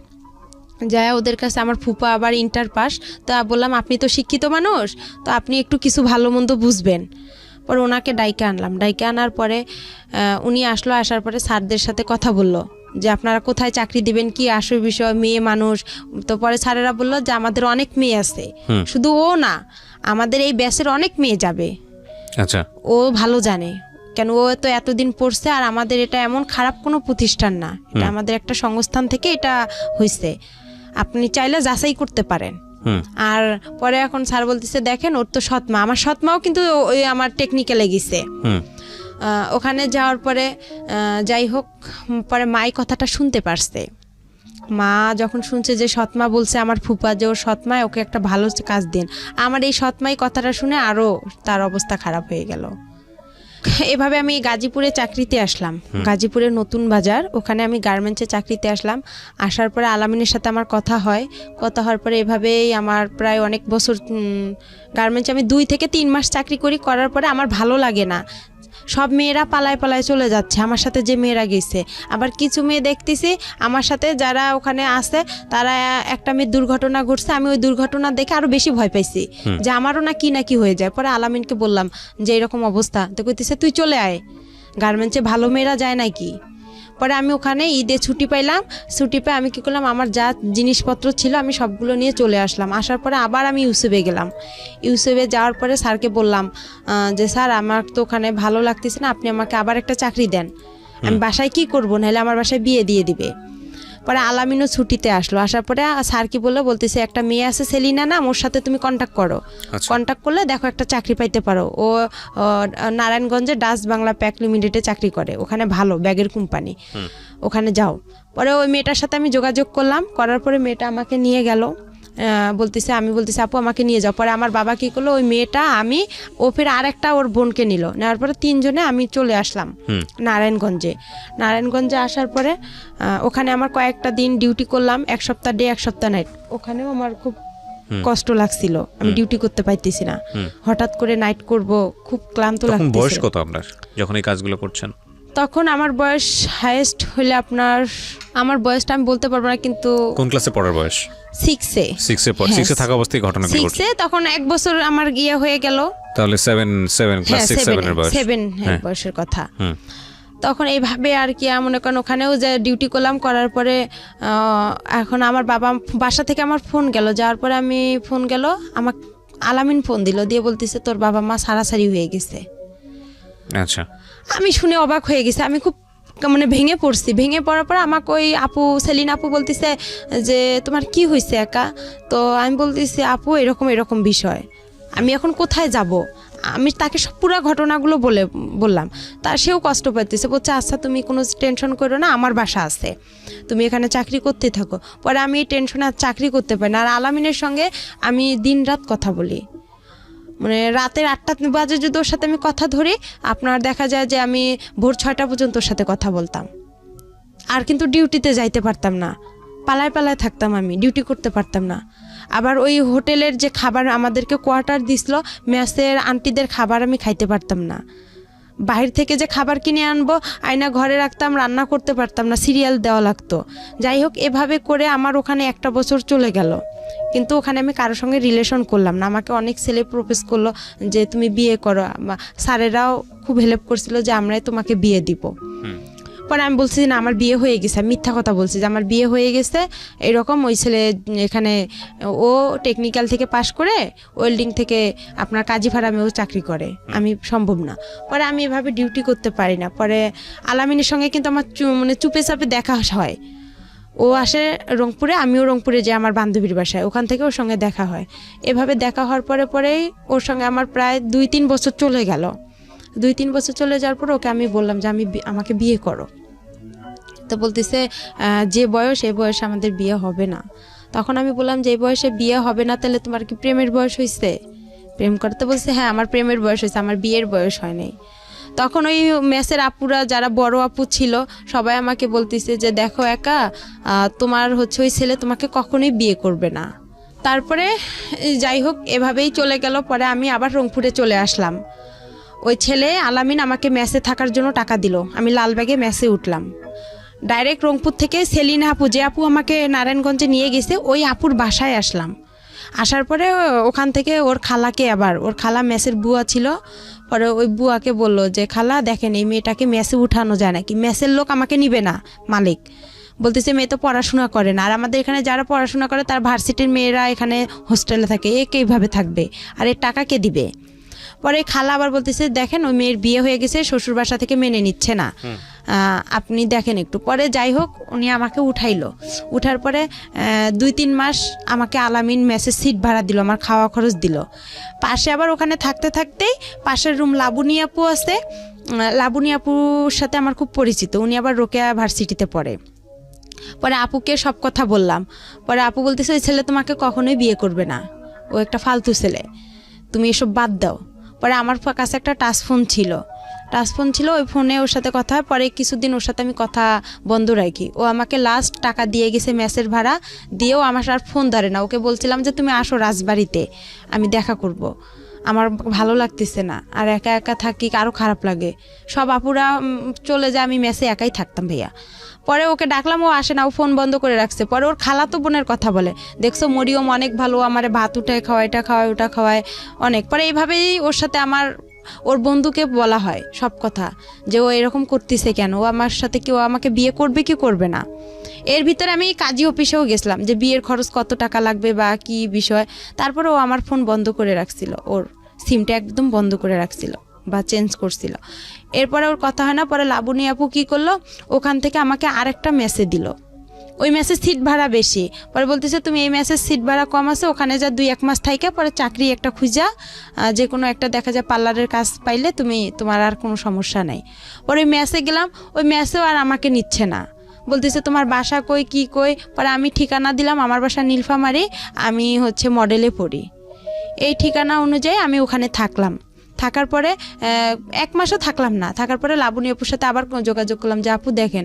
পরে পার্লারের কাজের জন্য লাবণী আপু, আমি আর একটা আপু, হাসি আপু ছিল, 3 জনেই ওরা আমার একটা চাকরির জন্য খুব চেষ্টা করলো। পরে সারাদিন হাঁটাহাঁটি করলাম, কোনো পার্লারে নিচ্ছে না আমাকে, আমি কাজ জানি না, আর ছোট মানুষ, বলতেছে ও কী কাজ পাবে, এ বয়সেও কাজ পাবে না। পরে এই কথা বলার পরে আমি আবার কি করলাম, ওরা লাবণী আপু বলতেছে একটা পাইলাম, পার্লারে একটা কাজ পাইলাম, ওনার নাকি মেয়ে নাই।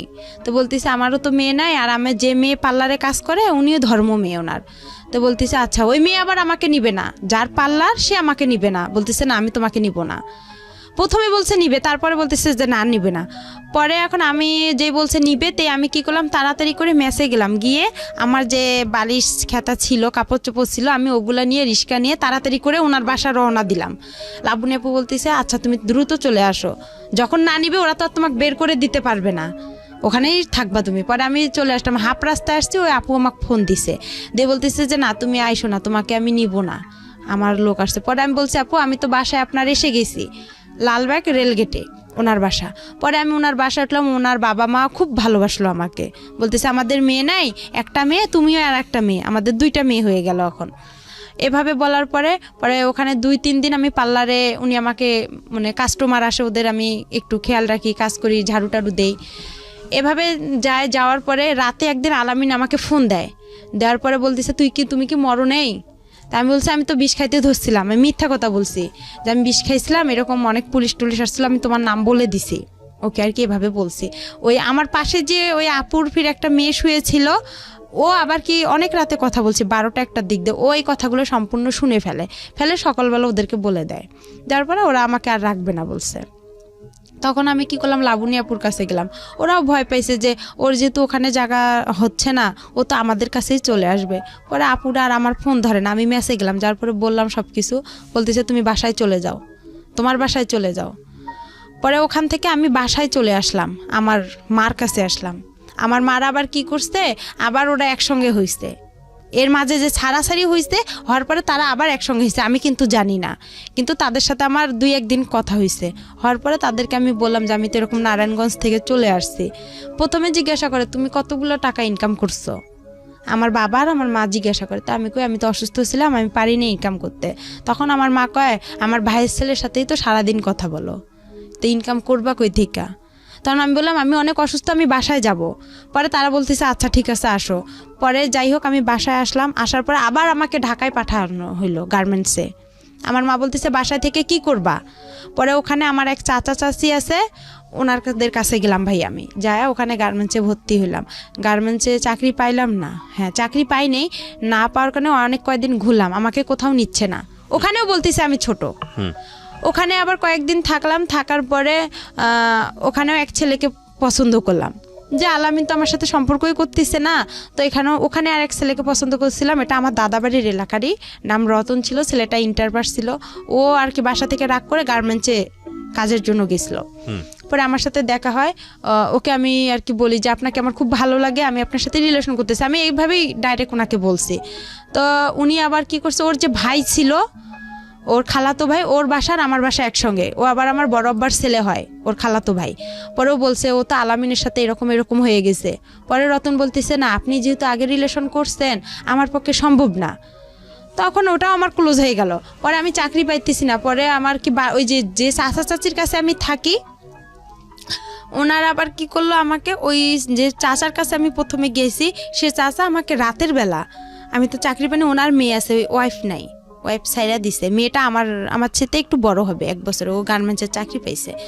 ওর বাবা হঠাৎ করে রাতের বেলা মেয়েটা ঘুমাইছে, উনি আইসা হাত দিতে চাচ্ছে মুখে, মনে করছে আমি অনেক ঘুমাই গেছি, কিন্তু আমি তো ঘুমাইনি।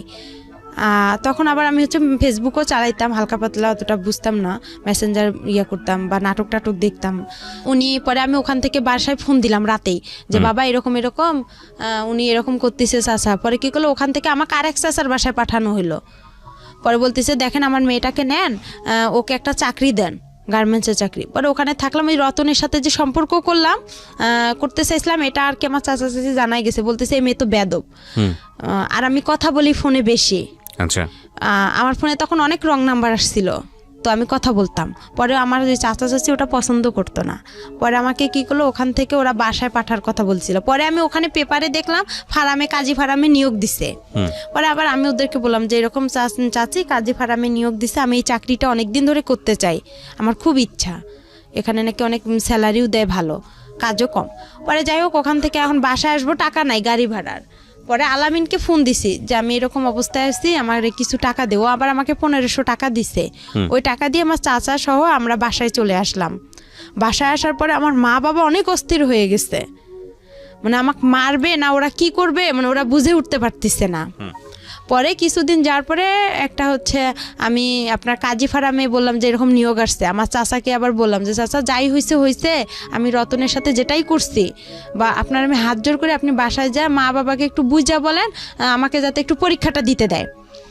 আমার একটা ছাগল ছিল, ওই নারায়ণগঞ্জে যখন আমি আসলাম না ওখান থেকে ঢাকা থেকে, তখন ওই যে আলামিন যে আমাকে মেসেজ যে টাকাটা দিছিল, ওখানে আমার কিছু টাকা ছিল, ওইটার আমার একটা নাকের নথ ছিল, ওই নথটা বিক্রি করে আমি একটা ছাগল কিনছিলাম। তো এই ছাগলটা ছোট ছিল, অনেক বেশ বড় হয়ে গেছে, 5000-6000 টাকা হবে। পরে এখন আমি যে ফার্মে পরীক্ষা দিতে যাবো, আমাদের কাছে কিন্তু কোনো টাকা নাই। আমার মা আবার আসলো রংপুরে আমার নানার বাসায় বেড়াইতে।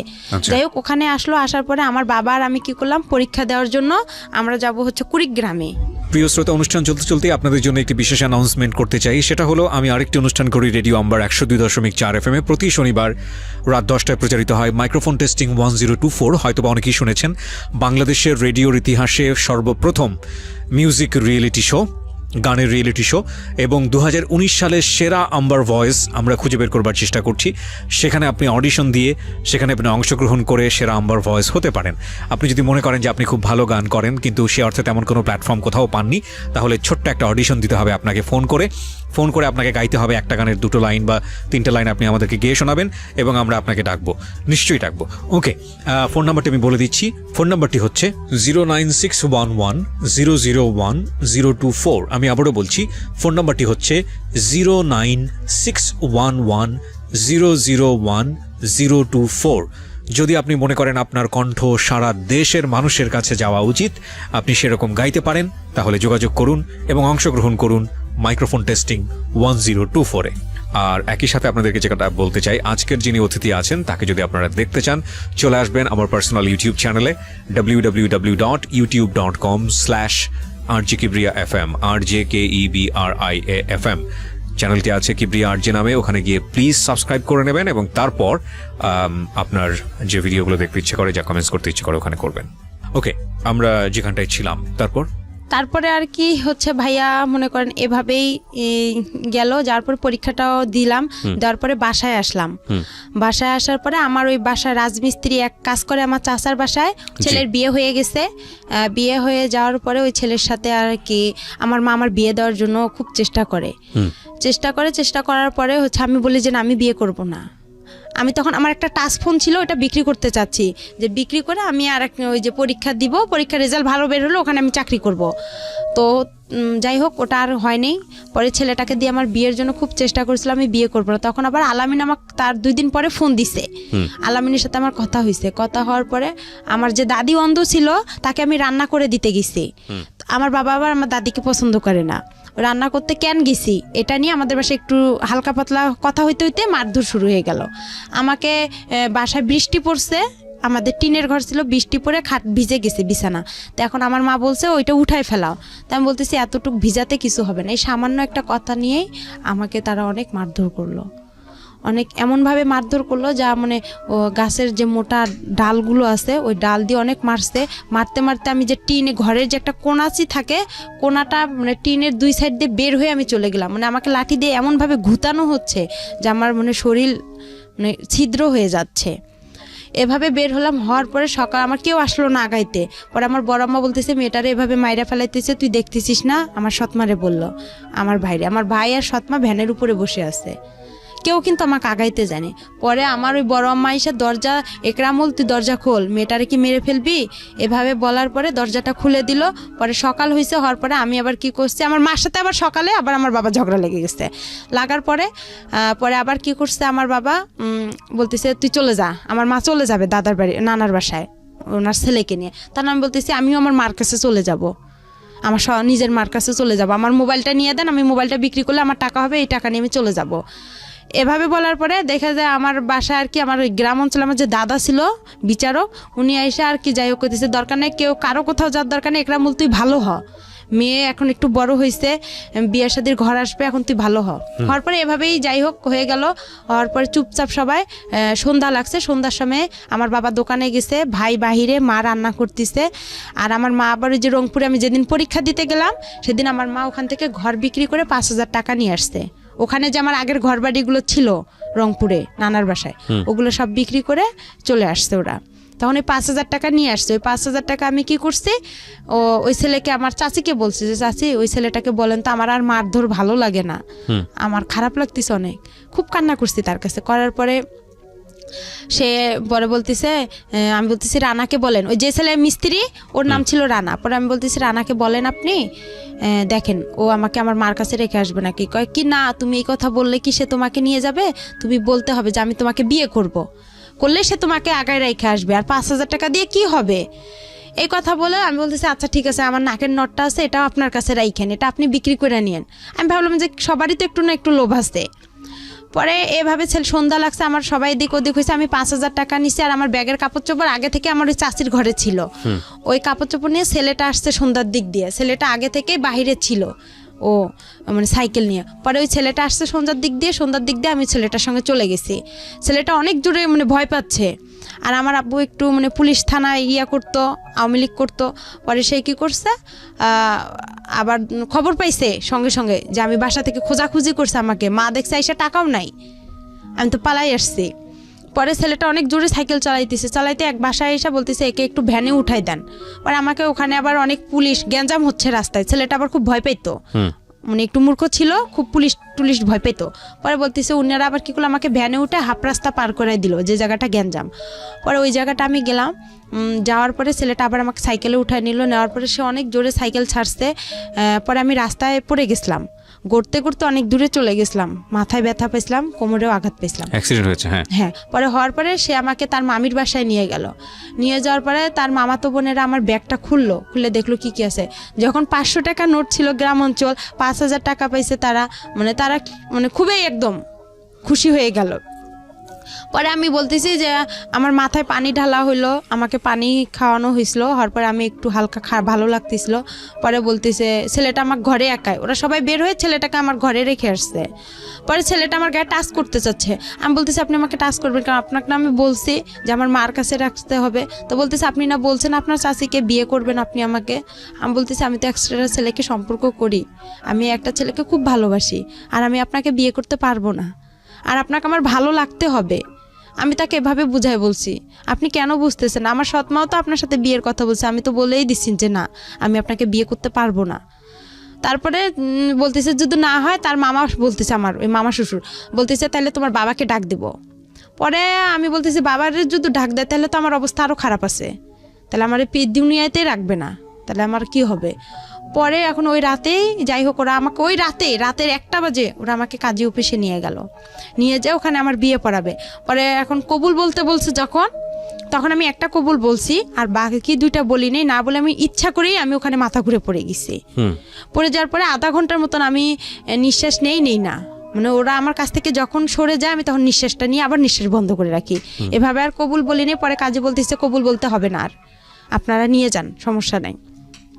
পরে তার বাসায় আর সরাসরি আনে, তার বোনের বাসায় রাখছিল আমাকে, ওখান থেকে সকালবেলা আমাকে ওই ছেলে নিয়ে আসছে।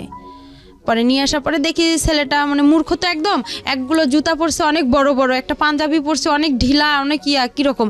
আমার কাছে খুব খারাপ লাগছিল যে এই ছেলে এসব পরছে কেন। আবার ওই যে বরের যে টুপিগুলো মাথায় দেয় ওগুলো পরছে। আমি বলতেছি এটা কি কোনো পাগল না আশ্চর্য, যেগুলো কি। আমি কিন্তু ভাই গ্রামে সেরকম বড় হয়নি, আমি যে সৎ নানার বাসায় বড় হয়েছি, মানে একটা ভালো ফ্যামিলিতে বড় হয়েছি, অত্যাচার হলেও একটা মানে পরিবেশ বুঝতে পেরেছি। হ্যাঁ, তারপরে আর কি আমি ওসব আমার কাছে খুব খারাপ লাগছে। আয়সা দেখলাম ওদের বাসা আসলাম, সবাই বলতেছে যে আসতেছে, বলতেছে এই মেয়েটা কে, কই থেকে আসছে, এত সুন্দর মেয়ে। পরে আমার চুল দেখে সবাই পাগল হয়ে গেছে, আমার চুল মাশাআল্লাহ অনেক বড়, বলতেছে মেয়েটা এত সুন্দর, বলছে রানার বউ। না, এটা বিশ্বাসই হয় না, এটা কোনো ভদ্র ঘরের মেয়ে। এর তো গেট আপ দেখে একটা ছেলে বলতেছে, এর গেট আপ দেখে বোঝা যায় না, ছেলেটা শিক্ষিত ছিল। বলতেছে আপু কই থেকে আসছেন, তা আমি বলতেছি যে আমি রানার বউ। পরে বিশ্বাস করে না কেউ। পরে যাই হোক ওনার বাসায় আসে দেখি ওনার বাসা ভেয়ে কিছু নাই, শুধু একটা চৌকি ছিল, একটা টেবিল ছিল। আর আমার মা সৎমা বলছিল তারা অনেক বড় লোক ছিল, তারা সেই রকম ফ্যামিলি। পরে যাই হোক এভাবে যাওয়ার পরে তার সাথে আমার 5-6 দিন, কিন্তু তাকে যে আমি টাচ করতে দেইনি। আমি এখানে একটা কথা বলি আপনাকে, এই ছেলেটার নাম ছিল রানা। জি। এর সঙ্গে বিয়েটা দিল কে তাহলে আপনার? আমি যে তার মামার বাসায় আসলাম, পালায় যে তার সঙ্গে আসলাম, তার মামার বাসায় উঠলাম। তারা যে আমার পরিচয়টা কিভাবে হয়েছিল রানার সঙ্গে? পরিচয়টা হয়েছিল আমাদের বাসার পাশে যে চাচার বাসা, সে ওনার সঙ্গে পালিয়েছিলেন কেন? পালিয়েছিলাম ওই যে বাবা যে মারধর করলো আমাকে, মারধর করলো, তখন আমি আর খুব চিন্তা করলাম যে এত মার খাইছি, আমি আমার মার কাছে চলে যাব। বেছে নিলেন রানাকে কেন বেছে নিলাম, ও একটু হাবা বোবা টাইপের ছিল। আচ্ছা, তো আপনি হাবাগোবা মনে করে ওর হাত ধরেছেন, ও আপনাকে হাবাগোবা বানিয়ে দিয়েছে। যাই হোক তারপরে যাই হোক ওই 5,000 টাকার কারণে ওরা আমাকে এরকম করছে। পরে যাই হোক আমি যখন আসলাম, পরে আসার পরে একটা মহিলা আমাকে জিজ্ঞাসা করতেছে তুমি কি এটা ইচ্ছা করে বিয়ে করছো না, এটাতে কোনো সমস্যা আছে? আমি চুড়ি পরতেছি না, নাকে ফুল পরতেছি না, আমি বলতেছি আমাকে এসব ভালো লাগে না, আমি এসব পরবো না। তখন বলতেছে কেন পড়বা না, ওই আমার খালাটা বলতেছে, ওর খালা শাশুড়ি। তো আমি বলতেছি যে আপনাকে একটা সত্যি কথা বলবো? তো বলতেছে বলো। আমি বলতেছি আমার বাসা এখানে, আমি এভাবে আসছি। তখন আমি তার পা চিপে ধরছি, ধরে খুব কান্না করছি ভাইয়া, মানে এতটা পরিমাণের কান্না করছি যে আমাকে আপনারা একটু হেল্প করেন, আমি ওর সঙ্গে থাকবো না। তখন আমার কাছে ফোন টোন কোনো কিছুই ছিল না।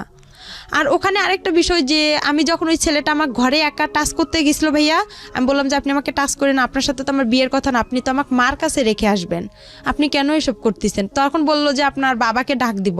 পরে তখন আমি কি করলাম, কাজী ফার্মে ফোন দিছিলাম। কাজী ফার্মে ফোন দিয়ে ওখানে এক প্রদীপ নামে ভাইয়া ছিল, ওর কাছে কথা বললাম যে ভাইয়া আমি এরকম সমস্যায় পড়ছি, আপনি কি বলেন? আমি পারবো না, আমি আমার মার কাছে যাবো, নাহলে আলামিনকে একটু বলেন না কষ্ট করে, ও আমাকে এখান থেকে নিয়ে যাক, নাহলে আমাকে বিয়ে করুক। বলতেছে না, ও তোমাকে কখনোই বিয়ে করবে না, তুমি এসব বাদ দিয়ে দাও, ওই ছেলেকেই বিয়ে করো। পরে এভাবে বিয়েটা হয়ে গেল। হওয়ার পরে আমি যখন ওই যে আসলাম, আমার খালা শাশুড়ির সব কিছু বললাম। পরে ওনার পা চিপে ধরছিলাম, ধরার পরে বললাম যে এরকম দেখেন আমাকে একটু সহযোগিতা করেন। পরে ভাইয়া ওখানে 2 দিন থাকার পরে ছেলেটার মার সাথে আমার ঝগড়া লেগে গেল। আমাকে বলতেছে তুমি আমার ছেলেকে আমার কাছ থেকে কাইরা নিছো। আমি কই আপনার ছেলে আমি কাইরা নিছি, এটা সত্যি কথা, আমি আপনারা বেশি কিছু করবেন, আমি নারী নির্যাতনের কেস করব। আমি আপনার ছেলেকে বিয়ে করিনি, আর আপনার ছেলের সঙ্গে আমি থাকবো কিসের জন্য? আমি ভালোবাসি আলামিনকে। তখন ওখানেও আলামিনের সাথে আমার কথা চলে ওই খালা শাশুড়ির মোবাইল থেকে। পরে আলামিন সব কিছুই খালা শাশুড়ির বলে নতুন জীবন শুরু করছে, সংসার করো। 5 দিন তার সাথে আমার খাওয়া দাওয়া হয়, ওর সাথে সেভাবে খাওয়া দাওয়া না। ওর সাথে একটা ঈদ হয়, আমার কুরবানি ঈদ হয়। কুরবানি ঈদে সে আমার কোনো কাপড় চোপড় এনে দেয় না, শুধু আপনার কম দামি একটা জামা, একটা সালোয়ার এনে দেয়, ওইটা দিয়ে আমি ঈদ করার পর আমি বলছি ঈদের পরে ওকে আমি ছেড়ে চলে যাব। আমার খালা শাশুড়িকে বলছি, এই নিয়ে আমার বিচারও বাসায় বসছিল। পরে আমার বাবা মাও মাইনা নিছিল ওই ছেলেকে নিয়ে। আমার বাবা মা বলছিল আচ্ছা ঠিক আছে মেনে নিছি আমরা, পরে বলার পরে কয়েকদিন পরে ঝগড়া লাগার পরে আমার বাবার বাসা থেকে লোক আসলো, গ্রাম থেকে লোক আসলো। পরে এখন আমার বাবা আমার সাথে কথা বলে, কয় কি ওকে এখনই ছাড়ার দরকার নাই, ওই কাবিননামা কত করছে? আমি বলি কাবিননামা 1 লক্ষ টাকা করছে। কয় ওই 1 লক্ষ টাকা আমরা ওর কাছ থেকে নিব, নিয়ে তোকে নিয়ে আসবো। আমার বাবা এবার একটু লুভি টাইপের। সে যখন ওই কথা বলল তখন আমি আবার কি করলাম, বলতেছি না, আমি মনে মনে চিন্তা করলাম যে আমার বাবার এই কথা শুনলে আমার এই জীবনটা নষ্ট হয়ে যাবে। পরে আমি খালা শাশুড়ি কাজ ছেলেটাকে ভয় দেখাইলাম যে আমি নারী নির্যাতনে কেস করবো, নাহলে আমি ফাঁসি নোটকে মরে যাবো এখানে, আপনি আমাকে ছেড়ে দেন, নাহলে আমি আপনাকে ছেড়ে দিব। তো পরে বলতেছে না, আপনি আমাকে ছেড়ে দেন, আমি আপনাকে ছেড়ে দিতে পারবো না, কেন আপনার বাবা থানা পুলিশ করে, পরে আমার একটা সমস্যা করবে, এগুলোকে করবে, আমার পক্ষে সম্ভব না, এভাবে বলতেছে। পরে যাই হোক বলার পরে আমি কি করলাম, একদিন 2-3 দিন পরে বিচার সালিশ হয়ে গেল। হওয়ার পরে চুপ করে আমার খালা শাশুড়িকে বলছি যে আমি ওকে সাইরা দিতে যাবো কুরবানি ঈদের 2-3 দিন পরে। পরে বলার পরে ওই ছেলেটাকে নিয়ে আমি রংপুরে আসলাম কোর্টে আসার পরে ওকে আমি ওখান থেকে কোর্ট তালাক করছি। পরে ওখানে উকিল বলতেছে এই বিয়ে দিছে কে, এই বিয়ে যে দিছে তার আগে জেল হওয়ার দরকার। পরে ওখানেও আমি খুব কান্নাকাটি করি তাদের কাছে। কান্নাকাটি করার পরে ছেলেটা আবার কি করলো, আমার যে 5,000 টাকা ওরা নিছিল, আমি বলছি আমি তো আপনাকে সাইরা দিতে গেলে আমার তো টাকা লাগবে, কিন্তু আপনি আমাকে ফুল টাকা 5,000 দিবেন, আমি ওই টাকা নিয়ে আমার যেখানে মন চাই আমি সেখানে চলে যাব, তখন তো আর আমার বাবা আপনার কিছু করতে পারবে না। পরে ওখানে ওকে আমি কোর্ট তালাক করে আমি কি করলাম, আমার মার বাসা আমি এতটুকু জানি আপনার বগুড়া দুপচাচি আসলাম ঠিকানা খুঁজতে আইসা বললাম আমার মার নাম বলছি রোকেয়া। আর রোকেয়া বলার পরে তখন আপনার আসল মা? হ্যাঁ, আসল মার কাছে আসলাম। কত বছর বয়সে? তখন আমার বয়স হবে হয়তো 8-এ পড়েন আপনি, ওই সময়ের বয়স মানে 14 থেকে 15 বছর বয়স। হ্যাঁ, এই জীবনের প্রথম আসল মাকে দেখতে যাচ্ছেন। হ্যাঁ, ওকে, তারপর মার কাছে আসলাম। ওখানে খুঁজতে আসার পরে মাকে এসে সবকিছু বললাম যে আমার এরকম একটা বিয়ে হয়ে গেছে, এরকম। আমার মা আবার আমার বাবাকে ভয় পাচ্ছে, অনেক ভয় পাওয়ার কারণে পরে আর কি যাই হোক ভয় পাইতেছে। পরে আমি বলতেছি কিছু হবে না, কোনো সমস্যা না। ভয় পাচ্ছে আমার বাবা থানা পুলিশ করে, সে যদি আবার কেস করে আমার মার উপর। আর আমার মার উপর কেস করেছিল আপনার বাবা? হ্যাঁ। কিসের কেস? এর আগে কেস করছিল, এটা আমি মাঝখানে বলতে পারিনি ভাইয়া। কেস করছিল এর আগে, আমার ছোটবেলা আমার মা আমাকে নিয়ে আসছিল, ও সেই কারণে কেস করছিল। আপনার মা এই জন্য ভয় পাচ্ছে যে তুমি আবার আসলা, এই কারণে আবার কেস টেস না। হ্যাঁ, আবার কেস টেস করে, আমি এসব জড়াইতেছে না। আর আমার মা তখন আবার বিয়ে করতে চাচ্ছে। আপনি যখন গেছেন তখন বিয়ে করতে চাচ্ছে? হ্যাঁ, আমার মা আবার বিয়ে করতে চাচ্ছে। ওকে, তারপর বিয়ে করতে চাচ্ছে। একটা জিনিস খেয়াল রাখবেন, একটা কথা আছে না যে ওই গানটার মতো জলে ভাসা পদ্ম আমি, ঠিক জলে ভাসা পদ্মের মতো গল্পটা আসলে। একটা মেয়ে যদি ফ্যামিলি না থাকে তাহলে সে কিভাবে কোথায় যায়, এবং ভাসতে তার কোথাও ওঠাই হচ্ছে না নিজের বাবার কাছে, না সৎ মায়ের কাছে, না নিজের মায়ের কাছে, এবং পরিবার তো নাই, সমাজ তো আরও অনেক জটিল একটা জায়গা। এগুলো আসলে নতুন না জীবন গল্প, এটা বহুবার এসছে, বিভিন্ন অ্যাঙ্গেল থেকে এসছে। সমাজের বিভিন্ন শ্রেণীর মানুষের গল্প বিভিন্নভাবে উঠে আসে, কিন্তু একটা মেয়ে নির্যাতিত হলে সে যে ক্লাসেই বসবাস করুক না কেন তার গল্পটা আসলে সেম। বলেন তারপরে যাই হোক ওখানে আসলাম, মা সবাই আমাকে ভয় পাচ্ছে, তো বড় হয়ে গেছি, টাকা পয়সা অনেক লাগবে, অনেক কিছু বিষয় আছে এখানে। তখন মা কি করলো, বলতেছে দরকার নেই। তখন আমার মার ফোনে আবার একজন ছেলে ফোন দেয়, তখন আরও বেশি কষ্ট লাগলো। আরে আমি তো মার বয়সের, এগুলা কাজ করার কথা আমার, আর এই কাজগুলো আমার মা করতেছে, মানে খুব কষ্ট লাগার পরে আমার মা কি করলো, আমার মামির কাছে পাঠাই দিল, খিলগাঁও তালতলা, এখানে আবার আমার মামি থাকে, উনিও গার্মেন্টস করে, ওখানে পাঠাই দিল। দেওয়ার পরে ওখানে মামির কাছে আসলাম। আসার পরে মামির ওখানে আসলাম, মামিও মনে করেন চাকরি করে গার্মেন্টসের। আর ওই মামির ছোট মেয়ে আছে, উনি আবার হচ্ছে ডাক্তারি চাকরি করে, কিন্তু ওরা একটু লুবি টাইপের। আমার মা আবার রিং দিছিল আমার কানের। আমি যখন আমার নিজের মার কাছে গেলাম ভাইয়া, তখন আমার মা রিং, নুপুর দিছিল, একটা আংটি, চেন, মানে আর কি জিনিস, স্বর্ণের জিনিস দিছিল। তখন এগুলো আর কি করলো, আমার মামি বিক্রি করলো। আমি তো গার্মেন্টসে চাকরি পাইতেছি না, তখন চাকরি হচ্ছে না। পরে কি করলো, আমার সাথে খুব ঝগড়াঝাটি হয়ে গেল, খুব অশান্তি শুরু হইলো। অশান্তি হওয়ার পরে আমার মামাতো বোনটার কাছে গেলাম, আমার মামাতো বোনের বিয়ে হয়েছে আবার ওখানেই, ওনার মেয়ের। পরে ওনার কাছে গেলাম, যার পর ওনার শ্বশুর শাশুড়ি আমার খুব ভালোবাসলো, অনেক আদর টাদর করে। থাকার পরে ওখানে দেখা যায় 1 মাস থাকলাম, থাকার পরে আমার চাকরি হচ্ছে না, মামি কি খাওয়ায় না খাওয়ায়, এই এক কথায় দুই কথায় তার সাথে আমার খুব অশান্তি শুরু হয়ে গেল। আর একটা জিনিস, আমার মামা আসতো, আমার মামার আবার ছিল 2টা বউ, বড় বউ ছিল, উনি আবার ছোট বউ, আমি ছোট বউয়ের কাছে ছিলাম, ওখানে আসতো। তো আমি যে ভাগ্নি, তারা যে একটা ফিজিক্যাল রিলেশন হইতো, এটা আমার খুব খারাপ লাগতো। আমি তো তাদের মেয়ের বয়সের, আমার সামনে করতো, আমি তো বুঝতাম, হালকা পাতলা বুঝতাম, কিন্তু তারা বুঝতো না যে আমি তার ভাগ্নি বা তার ননদের মেয়ে। এগুলো আমি কি করতাম, আশেপাশে যে ভাড়াইটা ছিল তাদের কাছে বলতাম। তারা আবার কি করতো, অনেকে ভালো ছিল, অনেকে খারাপ ছিল। এইটা নিয়ে আবার আমার মামির সাথে ঝগড়া হইতো। হওয়ার পরে এক কথায় 2 কথা আমার মামি আমাকে বলছে তুই চলে যা। তখন আমি চিন্তা করছি আমি কই চলে যাব।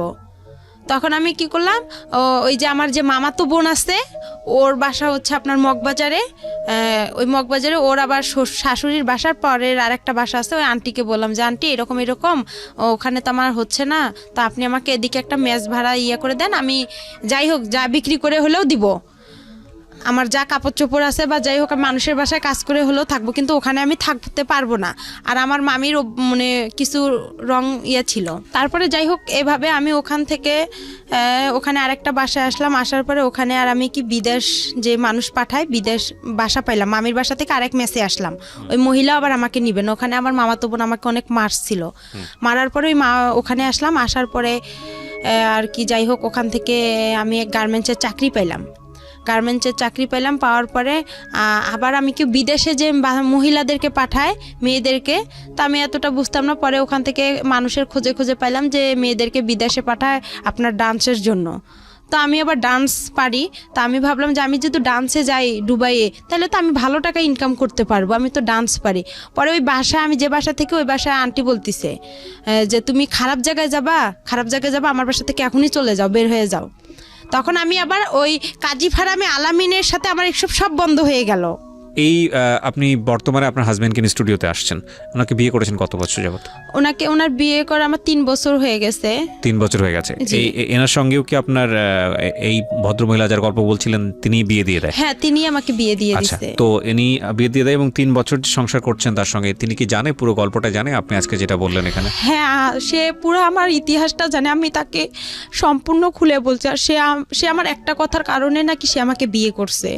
তাকে সেটা কথা হচ্ছে আমার যে বিয়েটা, ভাই এখানে আরেকটু, তার সাথে যে আমার বিয়েটা হয়েছে, আমার ওই মামা শ্বশুর আমাকে দেখতে আসছিল, আমার হাজবেন্ড সহ দেখতে এসে আমার মামা শ্বশুর কথা উঠাইছে যে তোমার বাড়ি কই, কি কথার জন্য বিয়ে করেছে সেটা বলেন, আমি স্টোরি দিতে যাচ্ছি না। সেটা কি কথার জন্য, সেটা হচ্ছে সে চলে গেছে আমাকে দেখার পরে, সে চলে গেছে। যাওয়ার পরে সে বলতিছে হচ্ছে, আমি তাকে একটা মেসেজ করছি যে আমাকে কি আপনি ভুলে গেছেন। সে এই কথার কারণে নাকি আমাকে বিয়ে করছে, সে আমাকে অসহায় দেখে বিয়ে করছে। আপনার সব স্টোরি কি জানতো আগে, বিয়ের আগে যে ঘটনাগুলো ঘটেছে সেগুলো কি জানতো? তাকে আমি বিয়ের আগে সম্পূর্ণ বলছি যে আমি এরকম অবস্থা আমার। ওনার ফ্যামিলি আছে, ওনার বাবা মা সবাই জানে আপনার সম্পর্কে? না, ওরা কেউ জানে না। এই ছেলেটা কি করে আপনার হাজবেন্ড? আমার হাজবেন্ড হচ্ছে রিক্রুটিং এর মালিক। রিক্রুটিং বললে বিদেশে যে লোক পাঠায় উনি। আচ্ছা, তো এই 3 বছর যাবত সংসার করছেন আপনি, আপনার আগেও একটা বিয়ে ছিল সেটাও জানে। জি। তো সবকিছু মিলে কেমন আছেন আপনি? সবকিছু মিলা আমি মোটামুটি বেশি ভালো নেই। এই জন্যই আমি চাইছিলাম যে আমার হাজবেন্ডকেও আজকে আমি এখানে রাখতাম। কেন ভালো নেই? সে আমাকে এত কিছু থেকে বঞ্চিত কেন করছে? সে তো আমাকে অসহায় দেখে বিয়ে করছে। এত কিছু থেকে বঞ্চিত করেছে বলে? এত কিছু থেকে আমি কি তার কাছে কি কোনো প্রাপ্য পাবো না? কি বঞ্চিত করেছে? সে আমাকে ঠিকভাবে দিচ্ছে না তেল সাবান। বিয়ের আগে প্রথমে, বিয়ের পরে সে আমাকে খুব ভালোবাসতো, তারপরে সে আর আমাকে ভালোবাসে না। কেন সে আমাকে ভালোবাসতে পারতেছে না? ভালোবাসে না বললে হবে, বললে তো হবে না। আপনি তার সঙ্গে হ্যাপি না? জি না। খাবার দাবার ঠিক মতো দেয় না, ভরণ পোষণ ঠিক মতো দেয় না? খাবার দাবারটা সেভাবে ঠিকভাবে পাই, যেটা কিন্তু কাপড় চোপড় তেল সাবান এটা ঠিকভাবে পাই না, তার ভালোবাসাটা পাই না। এসব সবই বাদ দিলাম। ভালোবাসা অন্য জিনিস, এটা পাবেন কিভাবে এটা জানি না আমি, এটা নিয়ে আসলে এক্সপ্লেইন করা এটা অন্য জিনিস। বাট আপনার ভরণ পোষণের জায়গা হাজবেন্ড হিসেবে এটা আসলে সে ঠিক মতো দেয় না, আপনি যেটা বলতে চাচ্ছেন। জি।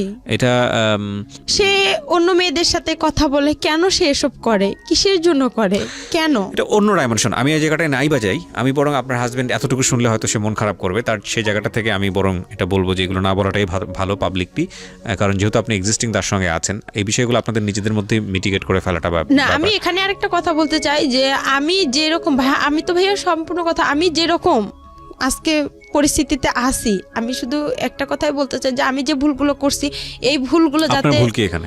আমার এখানে অনেক ভুল আছে, কিরকম? আপনি আমাকে একটু সময় দেন। আপনার ভুলটা কি বলেন, আপনি আমায় এতক্ষণ ধরে আপনি বললেন, আমি তো ভুলই খুঁজে পাইনি আপনার।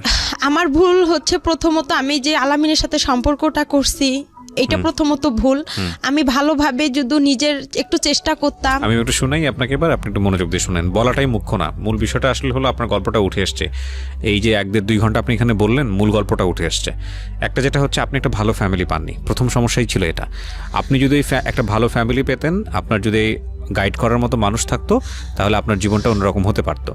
দুঃখজনক হলেও সত্য যে আপনি সেটা পান নাই। এরপরে এই যে অল্প বয়সে যে প্রেমের সম্পর্কে জড়িয়ে যাওয়া, বা একটা ছেলের সঙ্গে আপনি ঘর থেকে বের হলেন আসল মায়ের কাছে ফেরার জন্যে, এবং সে আসল মাই আসল মায়ের ইন্টারেস্টিং দেখেন, ও সৎ মায়ের কাছে দিন যাবৎ থাকলো, কখনো সৎ মায়ের কাছে থাকতে পারলো না, এবার বাবার কাছে গেল, বাবার কাছে গিয়েও সেখানেও থাকতে পারলো না, আবার সৎ মায়ের কাছে আসলো, সৎ মায়ের কাছেও থাকতে পারলো না। তখন মনে হলো যে না, আসল মায়ের কাছে ফিরে যাব। সেই জন্য সে একটা ছেলের হাত ধরে আসল মায়ের কাছে আসতে চাইলো। ওই ছেলে আবার তাকে ট্র্যাপে ফেলে বিয়ে করে ফেললো। বিয়ে করে ফেলে তারপরে শেষ পর্যন্ত ওখান থেকে সে ছাড়া পেলো। ছাড়া পেয়ে সে তারপরে গেল হলো আসল মায়ের কাছে। আসল মায়ের কাছে যাওয়ার পরে সেখানেও সে থাকতে পারলো না, দেখলো যে আসল মা তাকে রাখবে না কেসের ভয়, কারণ সে আরেকটা বিয়ে করার প্ল্যান করছে। সুতরাং এই পরিণত বয়সের একটা মেয়েকে দেশে কী করবে? সেখান থেকে সে আবার গার্মেন্টসে চলে আসলো। গার্মেন্টসে চলে এসে একটা মানুষের সঙ্গে তার পরিচয় হলো। সেই মানুষের সঙ্গে পরিচয় হওয়ার পরে, একটু থামেন প্লিজ, একটু হ্যাঁ, নিজেকে কন্ট্রোল করেন। সেই মানুষের সঙ্গে পরিচয় হওয়ার পরে সে আলটিমেটলি হলো একজনকে বিয়ে করলো। আপনার হাজব্যান্ডকে আমি অবশ্যই ধন্যবাদ জানাবো যে এত কিছু জানার পরে সে আপনাকে রিসিভ করেছে। 8-10টা ছেলের মতো সে না, সেই জায়গাটা থেকে সে প্রশংসা পাওয়ার যোগ্য।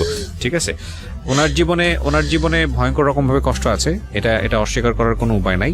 তবে এটা ঠিক যে এত কিছুর পরও মানুষ সার্ভাইভ করে সোসাইটিতে। ভয়ঙ্কর রকমভাবে আমাদের জীবনে ঘটনাগুলো ঘটে যায়। যদি নিদেন পক্ষেই বলেন যে আজকের এই গল্পে ওনার বলার ধরন, বা উনি যেভাবে বলেছে, বা আমাদের যেভাবে আমরা এখানে প্রেজেন্ট করেছি, সেখানে সেই অর্থে আপস অ্যান্ড ডাউনস নাই, সেই অর্থে ঢেউ নাই। কিন্তু আপনি যদি একটু ঠান্ডা মাথায় চিন্তা করে দেখেন, এই যে মেয়েটি বড় হয়েছে আমাদের সমাজে, সেই জায়গাটি থেকে কীরকম কষ্ট করে তাকে বড় হতে হয়েছে।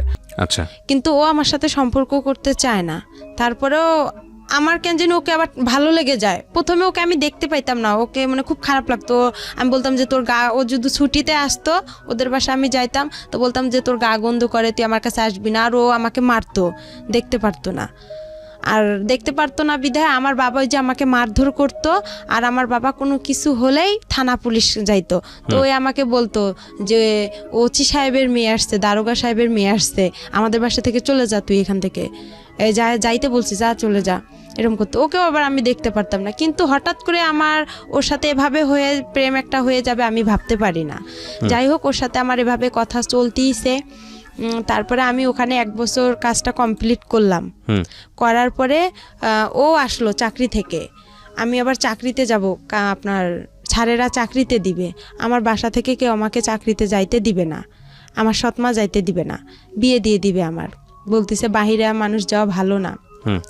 ও এখানে আরেকটা কথা আছে, আমি যখন টেকনিক্যালে ভর্তি হইলাম ভাইয়া, তখন হচ্ছে আমার যে মুরগি 2টা ছিল বলছিলাম, ওই মুরগি 2টা যে বিক্রি করে আমি মনে করেন এগুলো কাস্ট সার্টিফিকেট, জন্ম নিবন্ধন এগুলো জোগাড় করে যে দিলাম, তখনও আমার ওই সৎ মামিরা বলছিল যে হচ্ছে ও তো ওখানে গেলে একদম খারাপ মেয়ে হয়ে যাবে। ও যে খারাপ, গ্রামে কত ছেলের সাথে সম্পর্ক করে, আর ওখানে গেলে তো অনেক খারাপ হয়ে যাবে।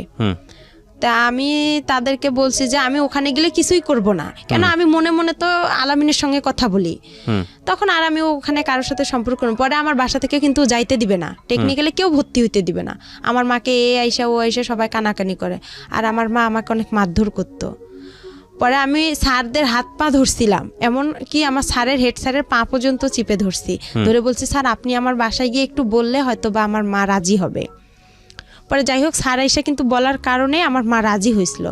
কিন্তু আমার মামিরা আমাকে গ্রামের কেউ বলেনি যে মেয়েটা ওখানে গেলে ভালো হবে, বা মেয়েটা একটা কাজ শিখবে, নিজের পায়ে দাঁড়াইতে পারবে। আমাকে এই উৎসাহটা কেউ দেয়নি। তারপর ওখানে আমার কাজটা কমপ্লিট হওয়ার পরে আমাকে স্যারেরা চাকরি দিবে। আমার চাকরি করার জন্য আমার ফুপির বাসায় গেলাম, ছোট ফুপির বাসায়, আমার দাদার বাসায়। যায় ওদের কাছে আমার ফুপা আবার ইন্টার পাস, তা বললাম আপনি তো শিক্ষিত মানুষ, তো আপনি একটু কিছু ভালো মন্দ বুঝবেন। পরে ওনাকে ডাইকে আনলাম, ডাইকে আনার পরে উনি আসলো, আসার পরে স্যারদের সাথে কথা বললো, যে আপনারা কোথায় চাকরি দিবেন, কি আসল বিষয়, মেয়ে মানুষ। তো পরে স্যারেরা বললো যে আমাদের অনেক মেয়ে আছে, শুধু ও না, আমাদের এই ব্যাচের অনেক মেয়ে যাবে। আচ্ছা, ও ভালো জানে, কেন ও তো এতদিন পড়ছে, আর আমাদের এটা এমন খারাপ কোনো প্রতিষ্ঠান না, এটা আমাদের একটা সংস্থান থেকে এটা হয়েছে, আপনি চাইলে যাচাই করতে পারেন। আর পরে এখন স্যার বলতেছে দেখেন ওর তো সৎমা, আমার সৎমাও কিন্তু ওই আমার টেকনিক্যালে গেছে। ওখানে যাওয়ার পরে যাই হোক, পরে মাই কথাটা শুনতে পারছে। মা যখন শুনছে যে সৎমা বলছে আমার ফুপা যে ওর সৎমায় ওকে একটা ভালো কাজ দিন, আমার এই সৎমাই কথাটা শুনে আরও তার অবস্থা খারাপ হয়ে গেল। এভাবে আমি গাজীপুরে চাকরিতে আসলাম, গাজীপুরে নতুন বাজার, ওখানে আমি গার্মেন্টসে চাকরিতে আসলাম। আসার পরে আলামিনের সাথে আমার কথা হয়, কথা হওয়ার পরে এভাবেই আমার প্রায় অনেক বছর গার্মেন্টসে আমি 2 থেকে 3 মাস চাকরি করার পরে আমার ভালো লাগে না, সব মেয়েরা পালায় পালায় চলে যাচ্ছে, আমার সাথে যে মেয়েরা গেছে। আবার কিছু মেয়ে দেখতেছি আমার সাথে যারা ওখানে আছে, তারা একটা মেয়ের দুর্ঘটনা ঘটছে, আমি ওই দুর্ঘটনা দেখে আরো বেশি ভয় পাইছি যে আমারও না কি হয়ে যায়। পরে আলামিনকে বললাম যে এরকম অবস্থা, তো কইতেছে তুই চলে আয়, গার্মেন্টসে ভালো মেয়েরা যায় নাকি। পরে আমি ওখানে ঈদে ছুটি পাইলাম, ছুটি পেয়ে আমি কী করলাম, আমার যা জিনিসপত্র ছিল আমি সবগুলো নিয়ে চলে আসলাম। আসার পরে আবার আমি ইউসুফে গেলাম। ইউসুফে যাওয়ার পরে স্যারকে বললাম যে স্যার আমার তো ওখানে ভালো লাগতেছে না, আপনি আমাকে আবার একটা চাকরি দেন, আমি বাসায় কি করবো, নাহলে আমার বাসায় বিয়ে দিয়ে দিবে। পরে আলামিনও ছুটিতে আসলো, আসার পরে স্যার কি বলতেছে একটা মেয়ে আছে সেলিনা নাম, ওর সাথে তুমি কন্ট্যাক্ট করো, কন্ট্যাক্ট করলে দেখো একটা চাকরি পাইতে পারো। ও নারায়ণগঞ্জে ডাচ বাংলা প্যাক লিমিটেডে চাকরি করে, ওখানে ভালো ব্যাগের কোম্পানি, ওখানে যাও। পরে ওই মেয়েটার সাথে আমি যোগাযোগ করলাম, করার পরে মেয়েটা আমাকে নিয়ে গেল, আমি বলতেছি আপু আমাকে নিয়ে যাও। পরে আমার বাবা কি করলো, ওই মেয়েটা আমি ও ফের আরেকটা ওর বোনকে নিল, নেওয়ার পরে 3 জনে আমি চলে আসলাম নারায়ণগঞ্জে আসার পরে ওখানে আমার কয়েকটা দিন ডিউটি করলাম, 1 সপ্তাহ ডে 1 সপ্তাহ নাইট। ওখানেও আমার খুব কষ্ট লাগছিল, আমি ডিউটি করতে পাইতেছি না, হঠাৎ করে নাইট করব, খুব ক্লান্ত লাগতেছিল। বয়স কত আপনার যখন এই কাজগুলো করছেন? তখন আমার বয়স হাইয়েস্ট হলে আমার বয়সটা আমি বলতে পারবো না, কিন্তু কোন ক্লাসে পড়ার বয়স? 6-এ। 6-এ থাকা অবস্থায় ঘটনাগুলো ঘটছে। 6-এ তখন 1 বছর আমার গিয়ে হয়ে গেল, তাহলে 7 ক্লাস 6-7 এর বয়স, 7 বয়সের কথা। তখন এইভাবে আর কি মনে করেন ওখানেও যে ডিউটি করলাম, করার পরে এখন আমার বাসা থেকে আমার ফোন গেল, যাওয়ার পরে আমি ফোন গেল, আমার আলামিন ফোন দিল, দিয়ে বলতেছে তোর বাবা মা সারাসারি হয়ে গেছে। আচ্ছা, আমি শুনে অবাক হয়ে গেছি, আমি খুব মানে ভেঙে পড়ছি। ভেঙে পড়ার পর আমাকে ওই সেলিনা আপু বলতেছে যে তোমার কি হয়েছে একা। তো আমি বলতেছি আপু এরকম বিষয়, আমি এখন কোথায় যাব। আমি তাকে সব পুরো ঘটনাগুলো বললাম, তা সেও কষ্ট পাইতেছে, বলছে আচ্ছা তুমি কোনো টেনশন করো না, আমার বাসা আছে, তুমি এখানে চাকরি করতে থাকো। পরে আমি এই টেনশনে আর চাকরি করতে পারি না। আর আলামিনের সঙ্গে আমি দিনরাত কথা বলি, মানে রাতের 8টা বাজে যদি ওর সাথে আমি কথা ধরি, আপনার দেখা যায় যে আমি ভোর 6টা পর্যন্ত ওর সাথে কথা বলতাম। আর কিন্তু ডিউটিতে যাইতে পারতাম না, পালায় থাকতাম, আমি ডিউটি করতে পারতাম না। আবার ওই হোটেলের যে খাবার আমাদেরকে কোয়ার্টার দিছিল, মেসের আন্টিদের খাবার আমি খাইতে পারতাম না। বাহির থেকে যে খাবার কিনে আনবো, আয়না ঘরে রাখতাম, রান্না করতে পারতাম না, সিরিয়াল দেওয়া লাগতো। যাই হোক, এভাবে করে আমার ওখানে 1টা বছর চলে গেল, কিন্তু ওখানে আমি কারোর সঙ্গে রিলেশন করলাম না। আমাকে অনেক ছেলে প্রপোজ করলো যে তুমি বিয়ে করো, স্যারেরাও খুব হেল্প করছিল যে আমরাই তোমাকে বিয়ে দিব। পরে আমি বলছি না আমার বিয়ে হয়ে গেছে, মিথ্যা কথা বলছি যে আমার বিয়ে হয়ে গেছে এরকম। ওই ছেলে এখানে ও টেকনিক্যাল থেকে পাশ করে ওয়েল্ডিং থেকে আপনার কাজী ফার্মেও চাকরি করে, আমি সম্ভব না। পরে আমি এভাবে ডিউটি করতে পারি না। পরে আলামিনের সঙ্গে কিন্তু আমার মানে চুপে চাপে দেখা হয়, ও আসে রংপুরে, আমিও রংপুরে যাই আমার বান্ধবীর বাসায়, ওখান থেকে ওর সঙ্গে দেখা হয়। এভাবে দেখা হওয়ার পরেই ওর সঙ্গে আমার প্রায় 2-3 বছর চলে গেল। 2-3 বছর চলে যাওয়ার পর ওকে আমি বললাম যে আমাকে বিয়ে করো। তো বলতেছে যে বয়স এই বয়সে আমাদের বিয়ে হবে না। তখন আমি বললাম যে এই বয়সে বিয়ে হবে না, তাহলে তোমার কি প্রেমের বয়স হয়েছে? প্রেম করতে বলছে হ্যাঁ আমার প্রেমের বয়স হয়েছে, আমার বিয়ের বয়স হয় নাই। তখন ওই মেসের আপুরা যারা বড় আপু ছিল সবাই আমাকে বলতেছে যে দেখো একা, তোমার ওই ছেলে তোমাকে কখনোই বিয়ে করবে না। তারপরে যাই হোক এভাবেই চলে গেল। পরে আমি আবার রংপুরে চলে আসলাম। ওই ছেলে আলামিন আমাকে মেসে থাকার জন্য টাকা দিল, আমি লালবাগে মেসে উঠলাম। ডাইরেক্ট রংপুর থেকে সেলিনা আপু, যে আপু আমাকে নারায়ণগঞ্জে নিয়ে গেছে, ওই আপুর বাসায় আসলাম। আসার পরে ওখান থেকে ওর খালাকে আবার ওর খালা মেসের বুয়া ছিল, পরে ওই বুয়াকে বললো যে খালা দেখেন এই মেয়েটাকে মেসে উঠানো যায় নাকি, মেসের লোক আমাকে নিবে না মালিক, বলতেছে মেয়ে তো পড়াশোনা করে না, আর আমাদের এখানে যারা পড়াশোনা করে তার ভার্সিটির মেয়েরা এখানে হোস্টেলে থাকে, এ এইভাবে থাকবে আর এর টাকা কে দিবে।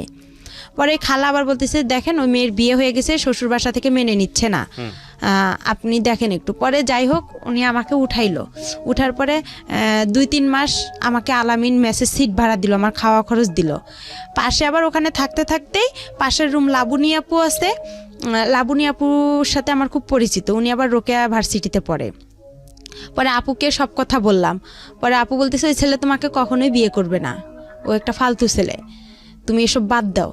পরে আমার কাছে একটা টাচ ফোন ছিল, ওই ফোনে ওর সাথে কথা হয়। পরে কিছুদিন ওর সাথে আমি কথা বন্ধ রাখি, ও আমাকে লাস্ট টাকা দিয়ে গেছে মেসের ভাড়া, দিয়েও আমার আর ফোন ধরে না। ওকে বলছিলাম যে তুমি আসো রাজবাড়িতে, আমি দেখা করব, আমার ভালো লাগতেছে না, আর একা একা থাকি আরও খারাপ লাগে, সব আপুরা চলে যায়, আমি মেসে একাই থাকতাম ভাইয়া। পরে ওকে ডাকলাম, ও আসে না, ও ফোন বন্ধ করে রাখছে। পরে ওর খালাতো বোনের কথা বলে, দেখছো মরিয়ম অনেক ভালো, আমার ভাত উঠায় খাওয়ায়, এটা খাওয়ায় ওটা খাওয়ায় অনেক। পরে এইভাবেই ওর সাথে ওর বন্ধুকে বলা হয় সব কথা, যে ও এরকম করতেছে কেন, ও আমার সাথে কি, ও আমাকে বিয়ে করবে কি করবে না। এর ভিতরে আমি কাজী অফিসেও গেছিলাম যে বিয়ের খরচ কত টাকা লাগবে বা কি বিষয়। তারপরে ও আমার ফোন বন্ধ করে রাখছিল, ওর সিমটা একদম বন্ধ করে রাখছিল বা চেঞ্জ করছিল। এরপরে ওর কথা হয় না। পরে লাবণী আপু কী করলো, ওখান থেকে আমাকে আরেকটা মেসে দিল, ওই মেসের সিট ভাড়া বেশি। পরে বলতেছে তুমি এই মেসের সিট ভাড়া কম আছে, ওখানে যা 2-1 মাস থাইকা পরে চাকরি একটা খুঁজা, যে কোনো একটা দেখা যায় পার্লারের কাজ পাইলে তোমার আর কোনো সমস্যা নেই।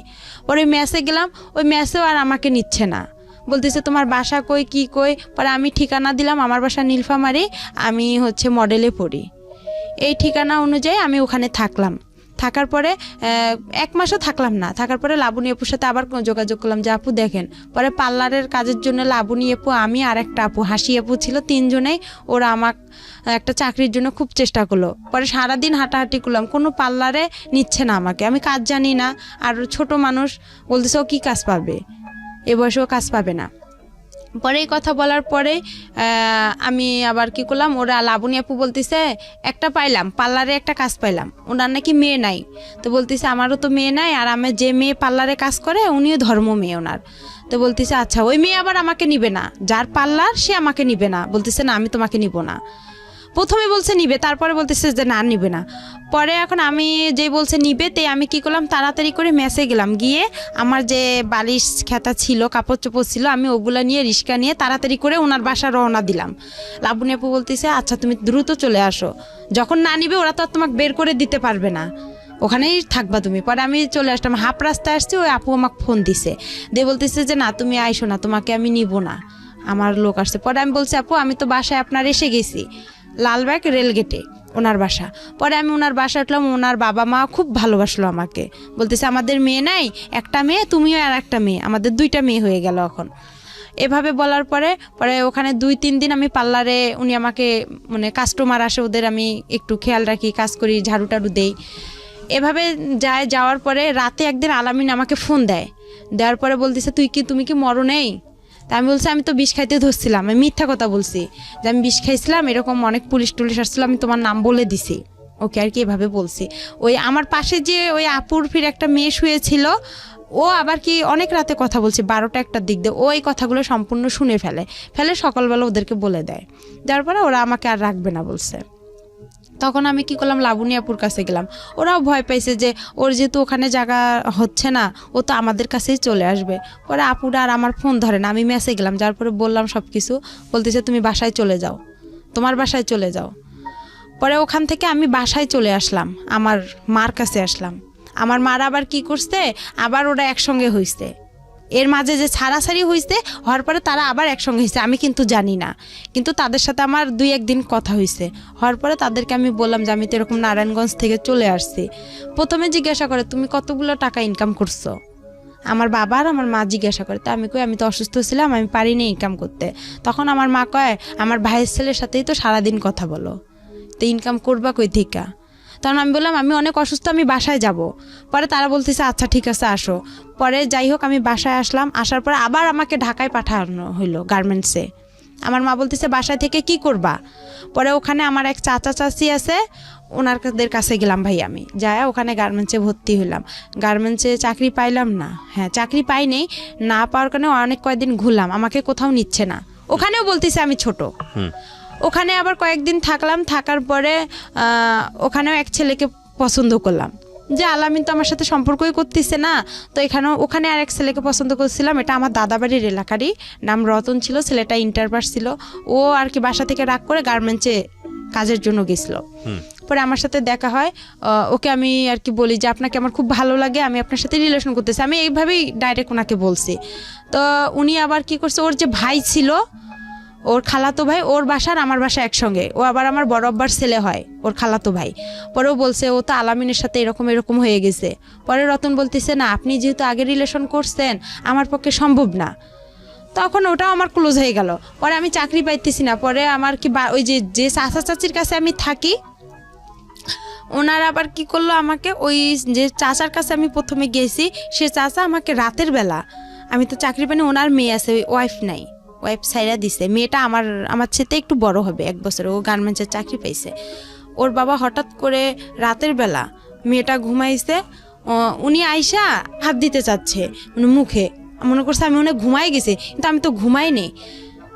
তখন আবার আমি হচ্ছে ফেসবুকও চালাইতাম হালকা পাতলা, অতটা বুঝতাম না, মেসেঞ্জার করতাম বা নাটক টাটক দেখতাম। পরে আমি ওখান থেকে বাসায় ফোন দিলাম রাতেই, যে বাবা এরকম উনি এরকম করতেছে চাচা। পরে কি করলো, ওখান থেকে আমাকে আরেক চাচার বাসায় পাঠানো হলো। পরে বলতেছে দেখেন আমার মেয়েটাকে নেন, ওকে একটা চাকরি দেন, গার্মেন্টসের চাকরি। পরে ওখানে থাকলাম, ওই রতনের সাথে যে সম্পর্ক করতে চাইছিলাম, এটা আর কি আমার চাচা চাচি জানাই গেছে, বলতেছে এই মেয়ে তো বেয়াদব। আর আমি কথা বলি ফোনে বেশি। আচ্ছা, আমার ফোনে তখন অনেক রং নাম্বার আসছিল, তো আমি কথা বলতাম। পরে আমার যে চাচা চাচি ওটা পছন্দ করতো না। পরে আমাকে কি করলো, ওখান থেকে ওরা বাসায় পাঠার কথা বলছিল। পরে আমি ওখানে পেপারে দেখলাম কাজী ফার্মে নিয়োগ দিছে। পরে আবার আমি ওদেরকে বললাম যে এরকম চাচি কাজী ফার্মে নিয়োগ দিছে, আমি এই চাকরিটা অনেকদিন ধরে করতে চাই, আমার খুব ইচ্ছা, এখানে নাকি অনেক স্যালারিও দেয় ভালো, কাজও কম। পরে যাই হোক, ওখান থেকে এখন বাসায় আসবো, টাকা নাই গাড়ি ভাড়ার। পরে আলামিনকে ফোন দিছি যে আমি এরকম অবস্থায় আছি, আমার কিছু টাকা দেও। আবার আমাকে 1500 টাকা দিছে। ওই টাকা দিয়ে আমার চাচা সহ আমরা বাসায় চলে আসলাম। বাসায় আসার পরে আমার মা বাবা অনেক অস্থির হয়ে গেছে, মানে আমাকে মারবে না ওরা কি করবে, মানে ওরা বুঝে উঠতে পারতেছে না। পরে কিছুদিন যাওয়ার পরে একটা হচ্ছে আমি আপনার কাজী ফার্মে বললাম যে এরকম নিয়োগ আসছে। আমার চাচাকে আবার বললাম যে চাচা যাই হয়েছে, আমি রতনের সাথে যেটাই করছি, বা আপনার আমি হাত জোর করে আপনি বাসায় যা মা বাবাকে একটু বুঝা বলেন, আমাকে যাতে একটু পরীক্ষাটা দিতে দেয়। আমার একটা ছাগল ছিল, ওই নারায়ণগঞ্জে যখন আমি আসলাম না ওখান থেকে ঢাকা থেকে, তখন ওই যে আলামিন যে আমাকে মেসেজ যে টাকাটা দিছিল, ওখানে আমার কিছু টাকা ছিল, ওইটার আমার একটা নাকের নথ ছিল, ওই নথটা বিক্রি করে আমি একটা ছাগল কিনছিলাম। তো এই ছাগলটা ছোট ছিল, অনেক বেশ বড় হয়ে গেছে, 5000-6000 টাকা হবে। পরে এখন আমি যে ফার্মে পরীক্ষা দিতে যাবো, আমাদের কাছে কিন্তু কোনো টাকা নাই। আমার মা আবার আসলো রংপুরে আমার নানার বাসায় বেড়াইতে। যাই হোক, ওখানে আসার পরে আমার বাবা আর আমি কি করলাম, পরীক্ষা দেওয়ার জন্য আমরা যাব হচ্ছে কুড়িগ্রামে। প্রিয় শ্রোতা, অনুষ্ঠান চলতে আপনাদের জন্য একটি বিশেষ অ্যানাউন্সমেন্ট করতে চাই। সেটা হলো আমি আরেকটি অনুষ্ঠান করি রেডিও আম্বার 102.4 FM প্রতি শনিবার রাত 10টায় প্রচারিত হয় মাইক্রোফোন টেস্টিং 1024। হয়তোবা অনেকেই শুনেছেন, বাংলাদেশের রেডিওর ইতিহাসে সর্বপ্রথম মিউজিক রিয়েলিটি শো, গানের রিয়েলিটি শো, এবং 2019 সালের সেরা আম্বার ভয়েস আমরা খুঁজে বের করবার চেষ্টা করছি। সেখানে আপনি অডিশন দিয়ে সেখানে আপনি অংশগ্রহণ করে সেরা আম্বার ভয়েস হতে পারেন। আপনি যদি মনে করেন যে আপনি খুব ভালো গান করেন কিন্তু সে অর্থে তেমন কোনো প্ল্যাটফর্ম কোথাও পাননি, তাহলে ছোট্ট একটা অডিশন দিতে হবে আপনাকে। ফোন করে আপনাকে গাইতে হবে একটা গানের 2টো লাইন বা 3টে লাইন আপনি আমাদেরকে গেয়ে শোনাবেন এবং আমরা আপনাকে ডাকবো, নিশ্চয়ই ডাকবো। ওকে, ফোন নাম্বারটি আমি বলে দিচ্ছি। ফোন নাম্বারটি হচ্ছে 09611001024। আমি আবারও বলছি, ফোন নাম্বারটি হচ্ছে 09611001024। যদি আপনি মনে করেন আপনার কণ্ঠ সারা দেশের মানুষের কাছে যাওয়া উচিত, আপনি সেরকম গাইতে পারেন, তাহলে যোগাযোগ করুন এবং অংশগ্রহণ করুন মাইক্রোফোন টেস্টিং 1024-এ। আর একই সাথে আপনাদেরকে যেটা বলতে চাই, আজকের যিনি অতিথি আছেন তাকে যদি আপনারা দেখতে চান, চলে আসবেন আমার পার্সোনাল ইউটিউব চ্যানেলে www.youtube.com/RJKibriya.FM, RJKEBRIA.FM চ্যানেলটি আছে কিবরিয়া আরজে নামে। ওখানে গিয়ে প্লিজ সাবস্ক্রাইব করে নেবেন এবং তারপর আপনার যে ভিডিওগুলো দেখতে ইচ্ছে করে, যা কমেন্টস করতে ইচ্ছে করে ওখানে করবেন। ওকে, আমরা যেখানটায় ছিলাম তারপর তারপরে আর কি হচ্ছে ভাইয়া মনে করেন এভাবেই গেল, যার পর পরীক্ষাটাও দিলাম, দেওয়ার পরে বাসায় আসলাম। বাসায় আসার পরে আমার ওই বাসায় রাজমিস্ত্রি এক কাজ করে আমার চাচার বাসায়, ছেলের বিয়ে হয়ে গেছে। বিয়ে হয়ে যাওয়ার পরে ওই ছেলের সাথে আর কি আমার মা আমার বিয়ে দেওয়ার জন্য খুব চেষ্টা করার পরে হচ্ছে আমি বলি যে না, আমি বিয়ে করব না। আমি তখন আমার একটা টাচ ফোন ছিল, ওটা বিক্রি করতে চাচ্ছি, যে বিক্রি করে আমি আর ওই যে পরীক্ষা দিব, পরীক্ষার রেজাল্ট ভালো বের হলো, ওখানে আমি চাকরি করব। তো যাই হোক, ওটা আর হয়নি। পরে ছেলেটাকে দিয়ে আমার বিয়ের জন্য খুব চেষ্টা করেছিলাম, আমি বিয়ে করবো না। তখন আবার আলামিন আমাকে তার 2 দিন পরে ফোন দিছে। আলামিনের সাথে আমার কথা হয়েছে। কথা হওয়ার পরে আমার যে দাদি অন্ধ ছিল তাকে আমি রান্না করে দিতে গেছি। আমার বাবা আবার আমার দাদিকে পছন্দ করে না, রান্না করতে কেন গেছি এটা নিয়ে আমাদের বাসায় একটু হালকা পাতলা কথা হইতে হইতে মারধর শুরু হয়ে গেল। আমাকে বাসায় বৃষ্টি পড়ছে, আমাদের টিনের ঘর ছিল, বৃষ্টি পড়ে খাট ভিজে গেছে বিছানা। তো এখন আমার মা বলছে ওইটা উঠায় ফেলাও। তো আমি বলতেছি এতটুকু ভিজাতে কিছু হবে না। এই সামান্য একটা কথা নিয়েই আমাকে তারা অনেক মারধর করলো, অনেক এমনভাবে মারধর করলো যা মানে গাছের যে মোটা ডালগুলো আছে ওই ডাল দিয়ে অনেক মারছে। মারতে মারতে আমি যে টিনে ঘরের যে একটা কোনাচি থাকে, কোনাটা মানে টিনের 2 সাইড দিয়ে বের হয়ে আমি চলে গেলাম। মানে আমাকে লাঠি দিয়ে এমনভাবে ঘুতানো হচ্ছে যে আমার মানে শরীর মানে ছিদ্র হয়ে যাচ্ছে। এভাবে বের হলাম, হওয়ার পরে সকাল আমার কেউ আসলো না আগাইতে। পরে আমার বড় আম্মা বলতেছে মেয়েটারে এভাবে মাইরা ফেলাইতেছে, তুই দেখতেছিস না? আমার সৎমারে বললো, আমার ভাই আর সৎমা ভ্যানের উপরে বসে আছে, কেউ কিন্তু আমাকে আগাইতে জানে। পরে আমার ওই বড় আম্মা এসে দরজা, একরামুল তুই দরজা খোল, মেয়েটারে কি মেরে ফেলবি, এভাবে বলার পরে দরজাটা খুলে দিল। পরে সকাল হয়েছে, হওয়ার পরে আমি আবার কি করছি, আমার মার সাথে আবার সকালে আবার আমার বাবা ঝগড়া লেগে গেছে। লাগার পরে আবার কি করছে আমার বাবা, বলতেছে তুই চলে যা। আমার মা চলে যাবে দাদার বাড়ি, নানার বাসায় ওনার ছেলেকে নিয়ে। তার আমি বলতেছি আমিও আমার মার কাছে চলে যাব, আমার নিজের মার কাছে চলে যাব, আমার মোবাইলটা নিয়ে দেন, আমি মোবাইলটা বিক্রি করলে আমার টাকা হবে, এই টাকা নিয়ে আমি চলে যাব। এভাবে বলার পরে দেখা যায় আমার বাসা আর কি আমার ওই গ্রাম অঞ্চলে আমার যে দাদা ছিল বিচারক, উনি এসে আর কি যাই হোক করতেছে, দরকার নেই কেউ কারো কোথাও যাওয়ার দরকার নেই, একরামুল তুই ভালো হ, মেয়ে এখন একটু বড় হয়েছে, বিয়ের শাদীর ঘর আসবে, এখন তুই ভালো হ। হওয়ার পরে এভাবেই যাই হোক হয়ে গেল। হওয়ার পরে চুপচাপ সবাই সন্ধ্যা লাগছে, সন্ধ্যার সময় আমার বাবা দোকানে গেছে, ভাই বাহিরে, মা রান্না করতেছে। আর আমার মা আবার ওই যে রংপুরে আমি যেদিন পরীক্ষা দিতে গেলাম সেদিন আমার মা ওখান থেকে ঘর বিক্রি করে 5,000 টাকা নিয়ে আসছে। ওখানে যে আমার আগের ঘর বাড়িগুলো ছিল রংপুরে নানার বাসায়, ওগুলো সব বিক্রি করে চলে আসছে ওরা। তখন ওই 5,000 টাকা নিয়ে আসছে। ওই 5,000 টাকা আমি কি করছি, ওই ছেলেকে আমার চাচিকে বলছি যে চাচি ওই ছেলেটাকে বলেন তো, আমার আর মারধর ভালো লাগে না, আমার খারাপ লাগতেছে অনেক। খুব কান্না করছি তার কাছে। করার পরে সে পরে বলতেছে, আমি বলতেছি রানাকে বলেন, ওই যে ছেলে মিস্ত্রি ওর নাম ছিল রানা। পরে আমি বলতেছি রানাকে বলেন আপনি, দেখেন ও আমাকে আমার মার কাছে রেখে আসবে নাকি। কয় কি না, তুমি এই কথা বললে কি সে তোমাকে নিয়ে যাবে, তুমি বলতে হবে যে আমি তোমাকে বিয়ে করলে সে তোমাকে আগায় রেখে আসবে, আর 5,000 টাকা দিয়ে কি হবে। এই কথা বলে আমি বলতেছি আচ্ছা ঠিক আছে, আমার নাকের নটটা আছে, এটাও আপনার কাছে রাইখেন, এটা আপনি বিক্রি করে নিয়েন। আমি ভাবলাম যে সবারই তো একটু না একটু লোভ আছে। পরে এভাবে সন্ধ্যা লাগছে, আমার সবাই দিক ওদিক হয়েছে, আমি 5,000 টাকা নিছি। আর আমার ব্যাগের কাপড় চোপড় আগে থেকে আমার ওই চাচির ঘরে ছিল, ওই কাপড় চোপড় নিয়ে ছেলেটা আসছে সন্ধ্যার দিক দিয়ে। ছেলেটা আগে থেকেই বাহিরে ছিল, ও মানে সাইকেল নিয়ে। পরে ওই ছেলেটা আসছে সন্ধ্যার দিক দিয়ে আমি ছেলেটার সঙ্গে চলে গেছি। ছেলেটা অনেক জোরে মানে ভয় পাচ্ছে। আর আমার আব্বু একটু মানে পুলিশ থানায় করতো, আওয়ামী লীগ করতো। পরে সে কী করছে, আবার খবর পাইছে সঙ্গে সঙ্গে যে আমি বাসা থেকে খোঁজাখুঁজি করছে আমাকে। মা দেখছে এসে টাকাও নাই, আমি তো পালাই আসছি। পরে ছেলেটা অনেক জোরে সাইকেল চালাইতে এক বাসায় এসে বলতেছে একে একটু ভ্যানে উঠাই দেন। পরে আমাকে ওখানে আবার অনেক পুলিশ, গ্যাঞ্জাম হচ্ছে রাস্তায়। ছেলেটা আবার খুব ভয় পেতো, মানে একটু মূর্খ ছিল, খুব পুলিশ ভয় পেত। পরে বলতেছে উনারা আবার কি করলো, আমাকে ভ্যানে উঠে হাফ রাস্তা পার করে দিল, যে জায়গাটা গ্যাঞ্জাম। পরে ওই জায়গাটা আমি গেলাম, যাওয়ার পরে ছেলেটা আবার আমাকে সাইকেলে উঠায় নিল। নেওয়ার পরে সে অনেক জোরে সাইকেল ছাড়ছে। পরে আমি রাস্তায় পড়ে গেছিলাম, গড়তে অনেক দূরে চলে গেছিলাম, মাথায় ব্যথা পেয়েছিলাম, কোমরেও আঘাত পেয়েছিলাম, অ্যাক্সিডেন্ট হয়েছে। হ্যাঁ। পরে হওয়ার পরে সে আমাকে তার মামির বাসায় নিয়ে গেল। নিয়ে যাওয়ার পরে তার মামাতো বোনেরা আমার ব্যাগটা খুলে দেখলো কি আছে।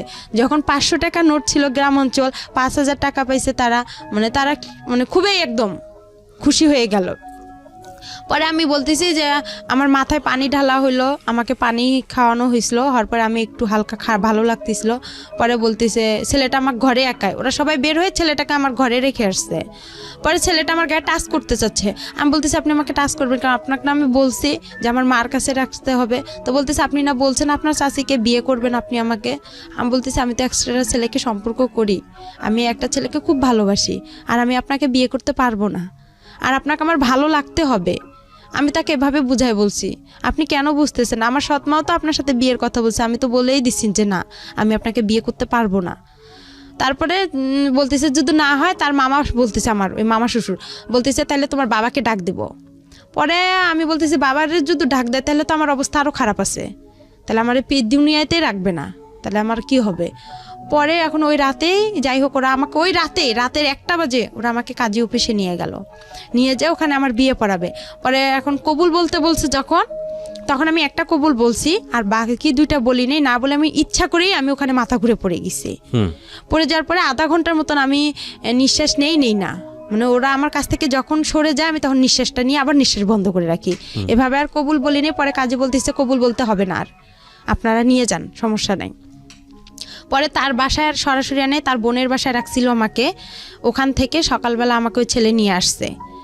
পরে নিয়ে আসার পরে দেখি ছেলেটা মানে মূর্খ তো একদম, একগুলো জুতা পরছে অনেক বড় বড়, একটা পাঞ্জাবি পরছে অনেক ঢিলা, অনেক কীরকম।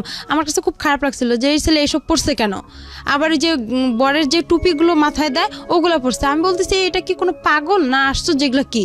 আমি কিন্তু ভাই গ্রামে সেরকম বড় হয়নি, আমি যে সৎ নানার বাসায় বড় হয়েছি, মানে একটা ভালো ফ্যামিলিতে বড় হয়েছি। অত্যাচার হলেও একটা মানে পরিবেশ বুঝতে পেরেছি। হ্যাঁ, তারপরে আর কি আমি ওসব আমার কাছে খুব খারাপ লাগছে। আয়সা দেখলাম ওদের বাসা আসলাম, সবাই বলতেছে যে আসতেছে, বলতেছে এই মেয়েটা কে, কই থেকে আসছে, এত সুন্দর মেয়ে। পরে আমার চুল দেখে সবাই পাগল হয়ে গেছে, আমার চুল মাশাআল্লাহ অনেক বড়।